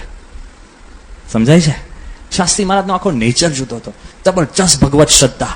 કેટલું બધું એમની મંદિર, એમના મનની અંદર એવું ચાલતું હતું. તો ધન માટે કંઈ કર્યું નથી. અને વિચાર કરીએ કે શાસ્ત્રી મહારાજે જે કીધું એ ખબર પડે. તો જેમ આગળ વાત કરી કે નોતા પાણા, નોતા માણા નાણા, અને પછી જેમ વાત કરે છે કે નોતા માણા. માણસની ખોટ એટલે કેટલી બધી ખબર છે. આ તમે સાંભળશો ત્યારે ખબર પડશે કે આપણને કોઈ ફરિયાદ કે કોઈ ગ્લાની થઈ જ ન શકે. કેટલી બધી પરિસ્થિતિ ગંભીર. એક વાર શાસ્ત્રી મહારાજે, યોગીજી મહારાજે ગોંડલથી 1938ની સાલનો શ્રાવણ માસની પારાયણનો ઓગસ્ટ મહિનો અને 8મી તારીખ, અત્યારના જ હું અવસરની વાત કરું છું. ગોંડલથી યોગીજી મહારાજે શાસ્ત્રી મહારાજને પત્ર લખ્યો. શું લખ્યું? કે શ્રાવણ મહિનાની ઘણો દાખલો કરીને પારાયણનું આયોજન કર્યું છે. સાંભળજો હવે બીજી લાઈન. તો ગામમાંથી 2 માણસો આવે છે અને કથા શરૂ થાય ત્યારે 4 ભેગા થાય છે. અત્યારે તો કાર્યકરો કેટલા છે? બરાબર ને? હજુ સાંભળજો કે શ્રાવણ માસની પારાયણની ગોઠવણી કરી છે તો ગામમાંથી 2 જણ અને કથા શરૂ થાય ત્યારે 4 જણ. પણ આનંદની લહેરો છૂટે છે. કેમ? કે આવતીકાલે બીજા 10 હરિભક્તો બહારથી આવવાના છે, એટલે 14 હરિભક્તોની પારાયણ થશે, એટલે આનંદની લહેરો છૂટે છે. એટલે સાક્ષાત યોગીજી મહારાજ કથા કરતા હોય અને 14 હરિભક્તો, અને પરમ દિવસે 20 હરિભક્તોએ આવવાનું કેણ મોકલ્યું છે, એટલે સમયા ઉત્સવ જેવું થઈ જશે. 20 હરિભક્તો ગોંડલમાં ભેગા થાય એટલે સમયા ઉત્સવ. 4 હરિભક્તો એટલે પારાયણ. હું ક્યારની વાત કરું છું? ખાલી 70 વર્ષ પહેલાની વાત કરું છું. 4 હરિભક્તો એટલે પારાયણ. અને યોગી મહારાજ કે આનંદનો મોલ છવાઈ ગયો છે. સમજાય છે? નહોતા માણા. વિચાર કરજો. હા, યોગી બાપા એવું કહેતા કે માણસ ભેગા થતા વિરોધ કરવા. સમજાય છે? કે અમે જયારે છાસ માંગવા જઈએ ત્યારે વડતાલથી સાધુઓ એટલા બધા માણસો આગળ મોકલે કે બંડિયાને આપતા નહીં, બંડિયાને આપતા નહીં, બંડિયાને આપતા નહીં. બહેનો આગળ ફરે જૂના મંદિરના કે ભાઈ એમને આપતા નહીં. એ કે પણ આપણા બહેનો પણ સુરવીર, એ પાછળ જાય ને કહેજો કે આને જ આપજો, આને જ આપજો, આને જ આપજો. વિચાર કરજો કે આપણી પાસે એવા માણસ નહીં, તો પણ ગમે તેવા વિરોધમાં, ગમે તેવા અસુવિધાની અંદર કોઈ દિવસ સત્સંગમાં મોડપ આવી નથી. કેટલી બધી દિવ્ય શક્તિ ને દિવ્ય તાકાત ને ભગવાનની શક્તિની એ તાકાત છે. ત્યારે આપણને ખબર પડે કે આ વસ્તુ આખી કંઈક જુદી છે.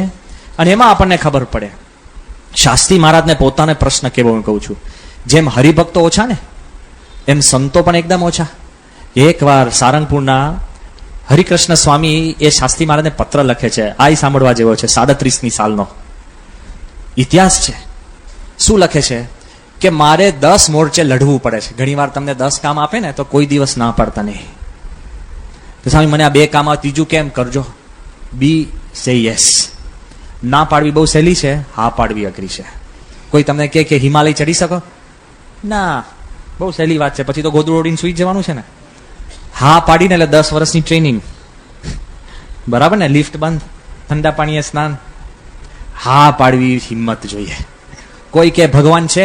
ના, મારી દ્રષ્ટિએ તો જે નથી માનતા ને એ નમાલા છે, જે માને છે શુરવીર છે. હા પાડવી અઘરી છે. હા પાડે ને એટલે આધ્યાત્મિક થવું પડે, માળા કરવી પડે, તીર્થ કરવા પડે, વ્રત કરવા પડે, ઉપવાસ કરવા પડે, સાધના કરવી પડે, શ્રદ્ધા રાખવી પડે. ના પાડવી તો બહુ સહેલી છે. અત્યારે દુનિયામાં ભલે લોકો કહેતા હોય કે ના પાડે એ બધા હોશિયાર ગણાય, મારી દ્રષ્ટિએ તો હા પાડે ને એ હિંમત વાળા છે, શુરવીર છે. તો આ બાજુ શાસ્ત્રીજી મહારાજને એમને જયારે હરિકૃષ્ણ સ્વામી લખે છે પત્ર કે મારે 10 મોરચે લડવું પડે એમ છે, કે અત્યારે તમે મને 4 સંતો આપ્યા છે, એમાંથી 2 બીમાર છે, એક વૃદ્ધ છે. હું એકલો છું. હું ભંડારી, હું કોઠારી, હું પૂજારી, હું મંદિરનું કારખાનું ચલાવું, હું હિસાબ લખું, હું આ કરું, હું થાકી ગયો છું. પણ 10 મોરચે મારાથી લડાય એવું નથી. તમે એક સાધુ મોકલો. શાસ્ત્રી મહારાજ શું પત્રમાં જવાબ લખે છે? સાંભળજો.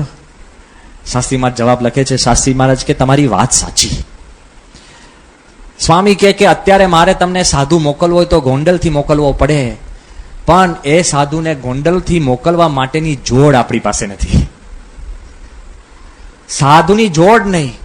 અને મને તમારા ઉપર અતિ દયા આવે છે એટલે મારી જોડે એક સાધુ છે, હું તમને મોકલું તો હું મારો સાધુ તમને મોકલું તો હું જોડ વિનાનો થઈ જાઉં. એટલે મારી પાસે પણ જોડ નથી તો હું તમને સાધુ ક્યાંથી મોકલી શકું? કોણ? બ્રહ્મ સ્વરૂપ શાસ્ત્રીજી મહારાજ, ધ ફાઉન્ડર. એની પાસે કોઈક સંત ના હોય તો દિવ્ય સંકલ્પ સિવાય, ભગવાનની શક્તિ સિવાય આ પરિસ્થિતિની અંદર જ્યારે વડતાલ સંસ્થા સામે હોય, બધા સામે હોય અને સંસ્થા ટકે અને વિકસે, એ શક્ય છે? તો કેટલી બધી તાકાત છે આપણી સંસ્થાની અંદર. મૂળ પાયાની અંદર ભવ્ય નથી પણ દિવ્ય છે. Keep that in mind. સંપૂર્ણ દિવ્ય છે. અને પછી શાસ્ત્રી મહારાજ શું લખે છે ખબર છે? શાસ્ત્રી મહારાજ કહે કે એક સમય મેં પણ 4 કામ, ભંડાર, કોઠાર બધું એકલા હાથે કર્યું છે. મને વિશ્વાસ છે કે તમે 10 મોરચે લડી શકશો. દેહ તો કૃતજ્ઞ છે, દેહ સામે ધ્યાન ન આપતા અને દેહ પાસે જેટલી સેવા થાય એટલી કરી દેજો. પણ મારી એક વિનંતી રાખજો કે ભલે કોઠારનું કામ ઓછું થાય, ભલે કારખાનું કામ વહેલું મોડું થાય, ભલે શાસ્ત્રી મહારાજ શું કહે છે કે ભલે બીજા નાના મોટા કામ ઓછા વધતા થાય, પણ ઠાકોરજીની સેવા ઓછી વધતી ન કરતા, એટલે એને પ્રાધાન્ય આપીને તમે કામ કરજો. એટલે મંદિરો ચાલ્યા છે. આટલી પરિસ્થિતિની અંદર એકવાર 5 આરતીમાંથી 1 આરતી ઓછી થઈ નથી. આપણે જરાક તકલીફ હોય ને તો ઘરમાં થાળ બંધ, જરાક ભગવાન કંઈક પ્રશ્ન થાય અને આપણું બોનસ ઓછું થઈ જાય કે જોબ બદલાઈ જાય તો પછી આરતી બંધ. સમજો, કોઈક આપણા મનની અંદર ભક્તિ છે ને, સુવિધાને આધારે એનો વિકાસ કે એનો લય થવો ના જોઈએ. It should be independent. એવી મનની અંદર દ્રઢતા હોવી જોઈએ તો આપણો પોતાનો વિકાસ થતો હોય છે. તો એ પણ આપણને ખબર પડે. અને આગળ તમે જેમ જતા જઈએ કે આપણી સંસ્થાની અંદર જેમ આગળ જશો ત્યારે ખબર પડશે કે નહોતા નાણાં. યોગીજી મહારાજે પણ પ્રશ્ન વારંવાર લખ્યા છે. આજે તમારા હરિભક્તોની નાની નાની સેવા છે ને, એનાથી સંસ્થા ચાલે છે. કેવી સેવા? તો યોગીજી મહારાજ 36ની સાલની અંદર શાસ્ત્રી મહારાજને કાગળ લખે છે ગોંડલ મંદિરનું કામ. શાસ્ત્રી મહારાજ આ પરિસ્થિતિની અંદર જો બોચાસન મંદિર કર્યું, પૂરું થયું ના થયું સારંગપુર શરૂ કર્યું, હજુ સારંગપુરના શિખર ચડે એ પહેલા ગોંડલનું શરૂ કર્યું. ગોંડલમાં શું ગંભીર પરિસ્થિતિ છે, યોગી મહારાજ પત્ર લખે ત્યાં સુધી તો અટલાદરામાં પ્રમુખ સ્વામીને ચૂનો પીલવા મૂકી દીધા. અને હજુ તો બધા મંદિરો ઠીક થાય એ પહેલા ગઢડામાં ટેકરા ઉપર જમીન લઈને ત્યાં ખાત કરીને આરસનું મંદિર શાસ્ત્રી મહારાજે શરૂ કર્યું.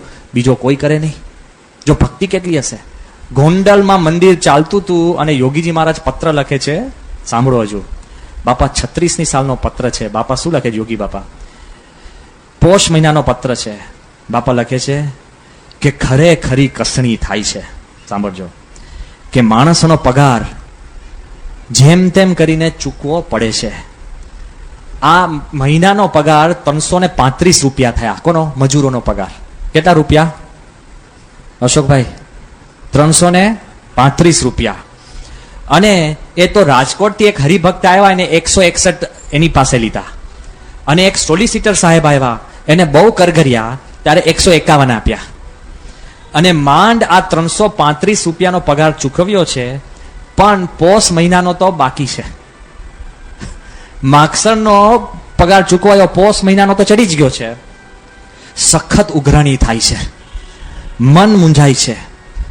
પરમ દિવસે 20 રૂપિયા કોકે દાનમાં મૂક્યા, એ તો છમ થઈ ગયા. યોગી બાપાના જો ભાષા સાંભળો. હવે લોકો અમને પૂછે છે કે સિલકમાં શું છે? તો 3 આના. શાસ્ત્રી મહારાજ શું લખે છે ખબર છે? સાંભળજો કે હવે મને કોઈક પૂછશે કે સિલકમાં શું છે, તો ફક્ત સિલકમાં સ્વામી આપ પોતે છો, બીજું કાંઈ નથી. આ પરિસ્થિતિનો જ્યારે કાગળ યોગી મહારાજ લખે છે ત્યારે શાસ્ત્રી મહારાજ શું લખે છે કે મેં મહારાજને પ્રાર્થના કરી છે, પણ ગોંડલ મંદિરનું જે શિખરનું કામ ચાલે છે બરાબર થવું જોઈએ. શિખર મોટા ને સારા કરજો. સિલકમાં કોઈ નથી. અને શાસ્ત્રી મહારાજ આવો જવાબ લખી શકે, દિવ્ય શક્તિ, સમ કોઝમિક કનેક્શન. કોઈ માણસ છે ને બંધ કરીને જતો રહે. સમજાય છે? આ તો એક જ મ્યુનિસિપાલિટીની નોટિસ પડે ને તો આપણે કે બાપા પતી ગયું, મરી ગયા, શું કરશું? એકદમ બેભાન થઈને માણસના તરફ ફીણ આવી જાય. અત્યારે લાગે કે ઓઇલના પ્રાઇસ વધી ગયા તો શું કરશું? પતી ગયું. અત્યારે ટેન્શન ને હાઈ બીપીની ગોળીઓ લેવા માંડે. કેટલું બધું. વરસાદ પડે તોય દુઃખ, ના પડે તોય દુઃખ, પૂર આવે તોય દુઃખ, ભૂકંપ થાય તો બમણું દુઃખ. જે બધામાં આપણને દુઃખ છે. આ બધા મને લાગે છે કે આપણે પેલી બાઈ જેવા લાગીએ છીએ. વી મેન્યુફેક્ચર અવર ઓન હેપીનેસ. કોક કેટેગરીમાં તો આપણે ફિટ થઈએ જ ને. વિચાર કરજો, આ બાજુ બધી જ વિટમનાની અંદર સુખ, સુખ ને સુખ. એ તો હજુ સમજાય છે. એકવાર શાસ્ત્રી મહારાજ રાતે સીધા ક્યાં પહોંચ્યા? રાતના સમયમાં શાસ્ત્રી મહારાજ બદલપુર પહોંચ્યા. હવે બદલપુર જવાય? સમજી રાખજો, બદલપુરનો આખો વિસ્તાર છે ને, એનો મુખ્ય ધંધો શું કહેવાય વિસ્તારનો? ચોરી. મેક્સિમમ વિસ્તારમાં છે ને ધાડ પાડું, ચોરી ને બધું થતું. બદલપુર વાળા પોતે જ કે છે. શાસ્ત્રી મહારાજ રાતે પહોંચ્યા અને હરિભક્તો કે સ્વામી કેમ અત્યારે રાતે? સ્વામી કે આપણે રાતે પધરામણી શરૂ કરીએ. એટલે કે શાસ્ત્રી મહારાજ કેમ? એ કે અટલાદરાનું કામ ચાલે છે ત્યારે ચૂનો જે પીલવાના માણસોને આપણે 300 રૂપિયા પગાર ચડી ગયો છે, એ હું આ 2 દિવસ ને 2 રાત પધરામણી કરીશ ત્યારે અટલાદરાનું મંદિર થશે. હવે તમે અટલાદરા જાઓ ને તારે યાદ કરજો, રાતની પધરામણી, રાતની મહેનત અને પછી મંદિરો થયા છે. યોગી બાપા કહેતા કે શાસ્ત્રી મહારાજે દાડિયા ફાંકીને પેટે પાટા બાંધીને આપણને આવા મંદિરો કર્યા છે. પ્રમુખ સ્વામીનો જે બહુ મોટો ફેમસ ફોટોગ્રાફ છે કે શાસ્ત્રી મહારાજ બેઠા છે અને પ્રમુખ સ્વામી હાથ જોડીને નાના સંત તરીકે બેઠા છે. ઘણા બધા એ મૂર્તિ જોઈ છે. એ જ્યારે મૂર્તિ આમ બારે હતી ને અમે સંતોએ સ્વામીને પૂછ્યું સાહજિક રીતે કે બાપા આ શાસ્ત્રી મહારાજ તમે અહીંયા બેઠા છો, એ પ્રસંગ તો બધાને ખબર છે, બહુ પવિત્ર પ્રસંગ છે કે શાસ્ત્રી મહારાજનો ફોટો પાડવા કોક આવ્યો ને સારંગપુરમાં, તો શાસ્ત્રી મહારાજ આમ બેસી ગયા અને શાસ્ત્રી મહારાજે કીધું કે નાનદાન બોલાવો. ફોટા માટે પાર્ટનર માટે પ્રમુખ સ્વામીને બોલાયા છે નાનકડા, અને સ્વામી એકદમ નાના ગલુડિયા જેવા દોડતા દોડતા આવીને સ્વામી બેસી ગયા. શાસ્ત્રી મહારાજ આમ બેઠા હતા ને તો પ્રમુખ સ્વામી પણ આમ બેઠા આવી રીતના. તો શાસ્ત્રી મહારાજ કે હાથ જોડીને બેસ. એટલે સ્વામીએ હાથ જોડ્યા અને ત્યારથી સ્વામી કહે છે કે અત્યાર સુધી અમે હાથ જોડેલા જ રાખ્યા છે. જોજો સ્વામીની પૂજા પતે ને પછી દરેક હરિભક્તને સ્વામી હાથ જોડે છે કે નહીં? દરેક હરિભક્તને નમસ્કાર પગે લાગે છે. એવું નથી કે તમે પગે લાગો છો ને સ્વામી સામે ઝીલે છે. અરે ભાઈ, સ્વામી તમને હાથ જોડે છે ત્યારે આપણે ઝીલીએ છે કે નહીં? હા, આખું જુદું છે. એટલો બધો સ્વામીને મહિમા છે. તો એ જ્યારે ફોટોગ્રાફ સ્વામી જોતા હતા ત્યારે અમારાથી ભૂલમાં એવું બોલાઈ ગયું. મેં કહ્યું બાપા આ ઝૂંપડી એ શું છે પાછળ? સ્વામી કે ઝૂંપડી નો, એ શાસ્ત્રી મહારાજનો ઉતારો છે. સ્વામી કે શાસ્ત્રી મહારાજે જીવ્યા ત્યાં સુધી આખી જિંદગી ઝૂંપડીમાં રહ્યા અને આપણી માટે મહેલો બનાવ્યા. શાસ્ત્રી મહારાજ વડતાલથી છૂટા પડ્યા એ પોતાના ઉતારા માટે નહીં. માણસ કોઈ છૂટો પડે ને પોતાનું જુદું કરવા, ભગવાનનું કરવા થયા છે. યાદ રાખો, કોઈ જગ્યાએ પોતાની સુવિધા ઊભી કરીશ, એક જગ્યાએ નહીં. સ્વામી આપણને આ વાત કરી ત્યારે આપણા મનમાં ખબર પડે કે શાસ્ત્રી મહારાજે જે આપણી સંસ્થા સ્થાપી છે અને જે રીતે આ બધું કામ કર્યું છે એની પાછળ કેવળ આધ્યાત્મ, અને એ જ જ્યારે આપણે જોઈએ તે વખતે આપણને ખબર પડે છે કે આધ્યાત્મિકતાની અંદર શાસ્ત્રી મહારાજે આ બધું સ્થાપના કરી છે. અને વડતાલથી જ્યારે શાસ્ત્રી મહારાજ છૂટા પડ્યા એનું થોડુંક વર્ણન કરીને આપણે અહીંયા પૂરું કરીએ કે બધાને ખ્યાલ છે કે 1905ની સાલની અંદર નવેમ્બર મહિનાની અંદર શાસ્ત્રી મહારાજ જ્યારે ચૈત્રી પૂનમ હતું અને ચૈત્રી પૂનમની પછી જ્યારે શાસ્ત્રીજી મહારાજે પોતે એમણે છૂટું પડવાનો જ્યારે શાસ્ત્રી મહારાજે વિચાર કર્યો તે વખતે શાસ્ત્રી મહારાજના મનની અંદર એક દ્રઢતા હતી કે ક્યારેય વડતાલથી છૂટું પડવું નહીં. ભગતજી મહારાજે શાસ્ત્રી મહારાજને કહ્યું હતું કે તારા કટકા કરી નાખે તો હું તને સાંધી દઈશ પણ તું છૂટો પડતો નહીં. પણ જ્યારે ચૈત્રી મહિનાનો પૂનમનો સમય આવ્યો ત્યારે કૃષ્ણજી અદાએ શાસ્ત્રી મહારાજને આવીને કીધું કે હવે ઉપાધિ વધતી જાય છે અને તમારે વડતાલથી છૂટા પડીને તમારે અક્ષર પુરુષોત્તમની ઉપાસના એ તમારે પ્રચાર કરો અને એના તમે મંદિરો કરો. ત્યારે શાસ્ત્રી મહારાજ આ વાત કરે છે કે ભગતજીએ મને આમ કહ્યું હતું. તે વખતે કૃષ્ણજી અદા સમજાવે છે કે શિક્ષાપત્રીમાં શ્લોક લખ્યો છે કે જ્યારે વિપરીત દેશકાળ થાય ત્યારે પોતાનું વતન હોય ને તો એને પણ તમારે મૂકીને ભજન ભક્તિના સુખ માટે દૂર જવું. એ કે તમે દૂર જાઓ, મહારાજની આજ્ઞા છે. જ્યારે શાસ્ત્રી મહારાજને આ બધી વાત સમજાવે છે ને એમના મનની અંદર જ્યારે દ્રઢતા હોય છે ત્યારે એ વાત વિચારતા આપણને ખ્યાલ આવે કે શાસ્ત્રીજી મહારાજ એમના મનની અંદર કેવળ શ્રીજી મહારાજ પ્રધાન હતા, ઉપાસના પ્રધાન હતી. કોઈ સુખ સગવડની માટે કે કોઈક અંગત વેરઝેરના કારણે કે કોઈ માન મોટપના કારણે કે કોઈ અહમના કારણે પણ એ છૂટા નથી પડ્યા. કેમ? વડતાલમાં જ્યારે શાસ્ત્રી મહારાજ કથા કરતા હોય ત્યારે 2,000 માણસ સાંભળવા આવતા. ખુદ ગોરધનદાસ કોઠારી, વડતાલના કોઠારી એ કથામાં બેસે અને જ્યારે વિરોધી સંતો પૂછે કે તમે શાસ્ત્રી યજ્ઞપુરુષદાસની કથામાં કેમ બેસો છો ત્યારે ગોરધનદાસ કોઠારી કહેતા કે એની કથા મને સાંકરના કટકા જેવી લાગે છે. એટલે કે આખી વડતાલમાં તમામ સાધુ છે પણ સ્ત્રી ધનના ત્યાગી એવા શાસ્ત્રી યજ્ઞપુરુષદાસ જેવો કોઈ નથી. કોણ? ગોરધનદાસ કોઠારી બોલે. આટલું બધું શાસ્ત્રીમાનનું માન સન્માન, પણ જ્યારે ઈર્ષા થાય, તેજો દ્વેષ થાય ત્યારે કંઈક ને કંઈક થાય. જ્યારે શાસ્ત્રીમાં જ કથા કરતા હોય તો નંદ કિશોર કરીને એક બહુ જ વૃદ્ધ સાધુ, દેહ જલાઈ ગયો તો પણ મન ઝાલ્યું રહે નહીં. શાસ્ત્રીમાં જ કથા કરે તો પોતાના સેવકને ધકેલે કે જા તું પાણીનું માટલું લઈને ત્યાં ફોડ એટલે કથા વિખરાઈ જાય. જા તું મરચાની ધૂણી કર. આરતીમાં શાસ્ત્રી મહારાજ હોય ને કોઈક સોયા ભોકે દુઃખ સહન કરીને પણ શાસ્ત્રી મહારાજ બોલે નહીં. એકવાર તો શાસ્ત્રી મહારાજને ઝેર આપ્યું. અને જ્યારે સંતો હરિભક્તોએ કહ્યું કે સ્વામી હવે તમે ભંડારમાં જમવાનું બંધ કરો કારણ કે તમને ઝેર આપ્યું. શાસ્ત્રી મહારાજ કહે કે સાધુનો નિયમ છે કે ભંડારમાં જમવું. હું નિયમ તોડીને વિમુખ થવા માંગતો નથી. હું ઝેર આપીને ઝેર ખાઈને હું મરવા માંગુ છું, પણ નિયમ છોડીને હું મરવા માંગતો તો એ ભંડારમાં જાય. 4 સંતોએ વિરોધી સંતોએ પકડીને ચૂલામાં નાખવાનો પ્રયાસ કર્યો. એ 4 મોઢા શાસ્ત્રી મહારાજે નહીં જોયા હોય? એ 4 વડતાલના સંતોએ નામ નહીં ખબર હોય? અત્યારે તમને કે મને નામ ખબર છે? ના, જિંદગીમાં શાસ્ત્રી મહારાજે એ 4 સંતોને યાદ પણ કર્યા નથી. કેટલા અજાત શત્રુ કોઈ કાઢે. અને જ્યારે વાત વણસવા લાગી અને બધાના મનમાં એમ થયું તો જેમ ચૈત્રી પૂનમના સમયે નક્કી કર્યું તો કાર્તિકી પૂનમે શાસ્ત્રી મહારાજ એ પોતે વડતાલના હરિકૃષ્ણ મહારાજ આગળ ઉભા રહીને પ્રાર્થના કરે છે. પ્રાર્થના સાંભળજો. શાસ્ત્રી મહારાજ જે શબ્દ બોલે છે હું તમને કહું. શાસ્ત્રી મહારાજ કહે છે કે હે હરિકૃષ્ણ મહારાજ, અમારે જુદું પડવું નથી, પણ જો આપની ઈચ્છાથી અને આપના સંકલ્પથી અમે જોડતા પડતા હોય તો તમે અમારી સહાયમાં અને અખંડ અમારી ભેગા રહેજો. ખ્યાલ આવ્યો? એવી પ્રાર્થના કરીને જ્યારે શાસ્ત્રી મહારાજ નીકળે છે એટલે કોઈ કાળે હરિકૃષ્ણ મહારાજને મૂકીને નીકળ્યા નથી, પણ વડતાલના હરિકૃષ્ણ મહારાજને સાથે લઈને શાસ્ત્રી મહારાજ નીકળ્યા છે. આપણી સંસ્થામાં જે તાકાત છે એ ભગવાન સ્વામિનારાયણ, એમના સંકલ્પ, એમની દિવ્ય શક્તિનું તાકાત છે. જો 6 પ્રકારના હરિભક્ત હોય, યાદ રાખજો. તમારી આ સિમ્પલ ઉપદેશ કરતા પણ એક જાણપણા માટે હું વાત કરું છું કે એક હરિભક્ત હોય ને એ રોજ ભગવાનને દર્શન દેવા આવે. ખ્યાલ આવ્યો ને? કે ભગવાન હાજરી પૂરી લેજો પછી નીકળી જાય. એને તમે બહારે પૂછો ને કે ભગવાને કેવા વાઘા પહેર્યા છે, જોઈ લો જલ્દી બધા. એને પૂછો કે હાથમાં કેવો રૂમાલ છે, મોજડી કેવી છે, મુગટ કેવો છે, પાછળ શું બેકગ્રાઉન્ડ છે, એને કાંઈ જ ખ્યાલ ના હોય. દર્શન કર્યા હોય એટલે પેલો મૂળ દર્શન દેવા આવે કે ભગવાન આવી ગયો છું, હાજરી પૂરી લેજો. બરાબર ને?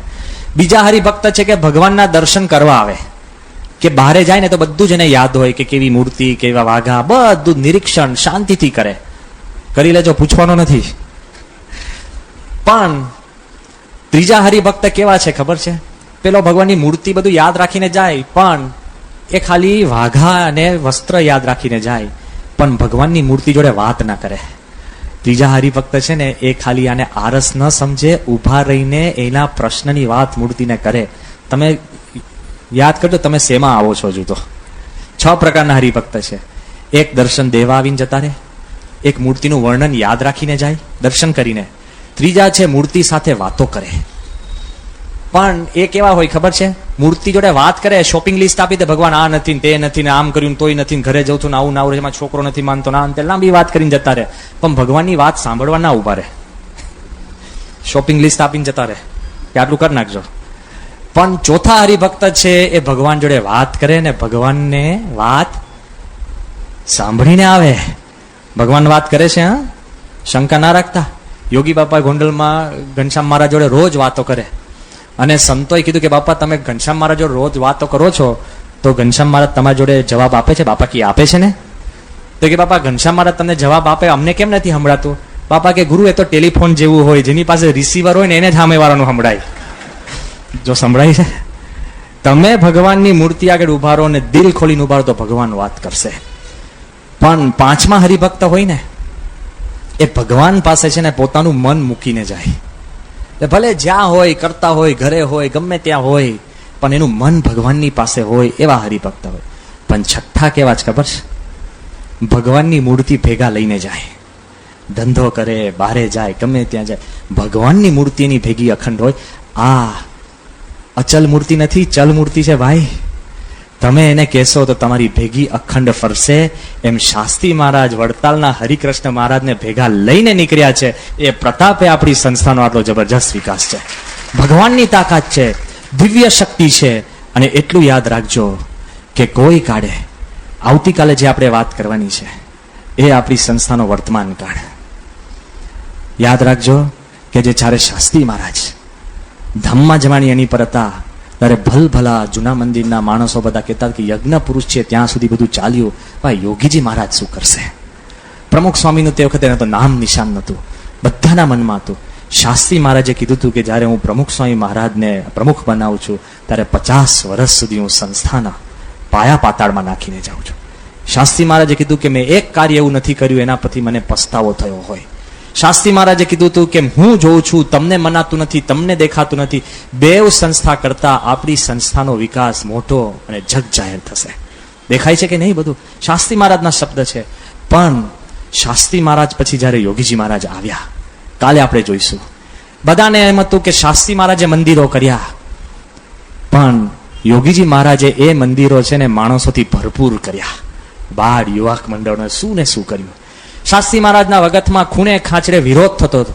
યોગી મહારાજના દર્શન અને વાણી અને સ્પર્શથી તમામ વિરોધ શમી ગયો. કેટલી બધી તાકાત. યોગીજી મહારાજે જે વિકાસ કર્યો અને મંદિરો અને સત્સંગનું જે પોષણ કર્યું એ બધું જ જુદું. અત્યારે જે સંકલ્પો યોગીજી મહારાજ કર્યા ને એ બધા જ સંકલ્પો વર્તમાન કાળે સિદ્ધ થયા. યોગી બાબાએ કહ્યું કે ગોંડલની અંદર દરવાજો થયો, સોનાનું સિંહાસન થયું. બાપા કે કોઈક અમને લાખ રૂપિયા આપે, એક મ્યુઝિયમ કરવું છે, અને ગાંધીનગરમાં અક્ષરધામનું મ્યુઝિયમ થયું. બાપા કે યમુના નદી વિવળ થઈ ગઈ છે કે અહીંયા આગળ મંદિર થાય. આપણને 33 વર્ષમાં કેટલી સરકારો, કેટલાય ગવર્નર, 8 ગવર્નર બદલાઈ ગયા અને જુદી જુદી જગ્યા દેખાડી. એક વાર તો રાજીવ ગાંધીએ આપણને જગ્યા આપી, એના 5 લાખ ભર્યા અને પાછી સરકારે જગ્યા લઈ લીધી, 5 લાખ પાછા આપ્યા. કોઈ દિવસ આવે? બધું પાછું આવ્યું. બધાના મનમાં નિરાશા આવી ગઈ. પણ યોગી મહારાજે કહ્યું હતું કે યમુના કિનારે કરવું છે તો દિલ્હી અક્ષરધામ થયું કે નહીં? થયું. યોગીજી મહારાજના સંકલ્પોની કાલે વાત કરશું. પ્રમુખ સ્વામીની જે એમની દિવ્યતા અને જે ભવ્યતા, જે કાર્ય શક્તિની કાલે આપણે જોઈશું કે યોગીજી મહારાજે તો એટલા બધા સંકલ્પ કર્યા. એ સંકલ્પ પ્રમાણે જે સત્સંગનો વિકાસ થયો છે અને જે પ્રમુખ સ્વામીની દિવ્ય શક્તિ પ્રમાણે જે વિકાસ થયો છે એ આપણે આવતીકાલે જોઈશું.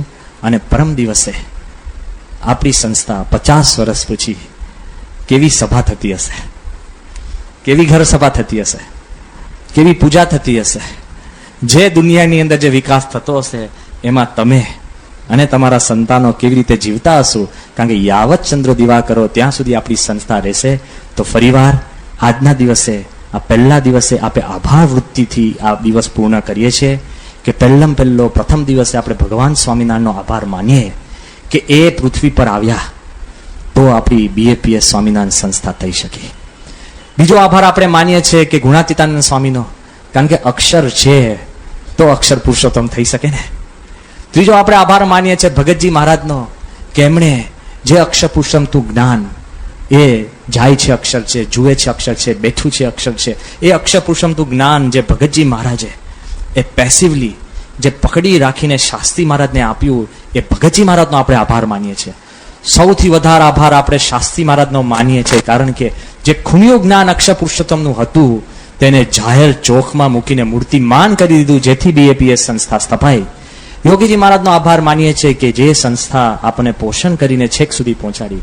અને પ્રમુખ સ્વામી મહારાજ કે જે અક્ષર પુરુષોત્તમનું જ્ઞાન જે નાનું હતું, ખૂણ્યું હતું, ખૂણામાં હતું, એ લઈને બધાને ખબર છે ગયા સાલ ટોરોન્ટોમાં મંદિર થયું ત્યારે એના જે પ્રાઇમ મિનિસ્ટર સ્ટીવન હાર્પર, જે ચુસ્ત ક્રિશ્ચિયન, એ આવીને અક્ષર પુરુષોત્તમ મંદિરની જ્યારે આરતી ઉતારે અને આખા કેનેડાનું આપણું મંદિર ભેટ આપે, આનથી વધારે જગ જાહેર અક્ષર પુરુષોત્તમનું જ્ઞાન પ્રમુખ સ્વામીએ મૂકી દીધું. તો સ્વામીનો આભાર માનીએ છીએ. અને દરેક નાના મોટા હરિભક્તો જેને પોતાનું બલિદાન ભોગ આપીને સંસ્થા આપણને ભેટમાં આપી છે, તો યાદ રાખજો, આ ઇતિહાસ કોનો છે? આપણો છે. તમારો થશે તો એનું ગૌરવ થશે, ચટપટી થાય. આપણો છે તો ક્યારેય કંટાળો નહીં આવે. અને આપણો છે તો ભૂતકાળ પાસે એક શક્તિ છે તમારું વર્તમાન બદલવાની અને ભવિષ્ય બદલવાની. એ જ આજના દિવસે પ્રાર્થના.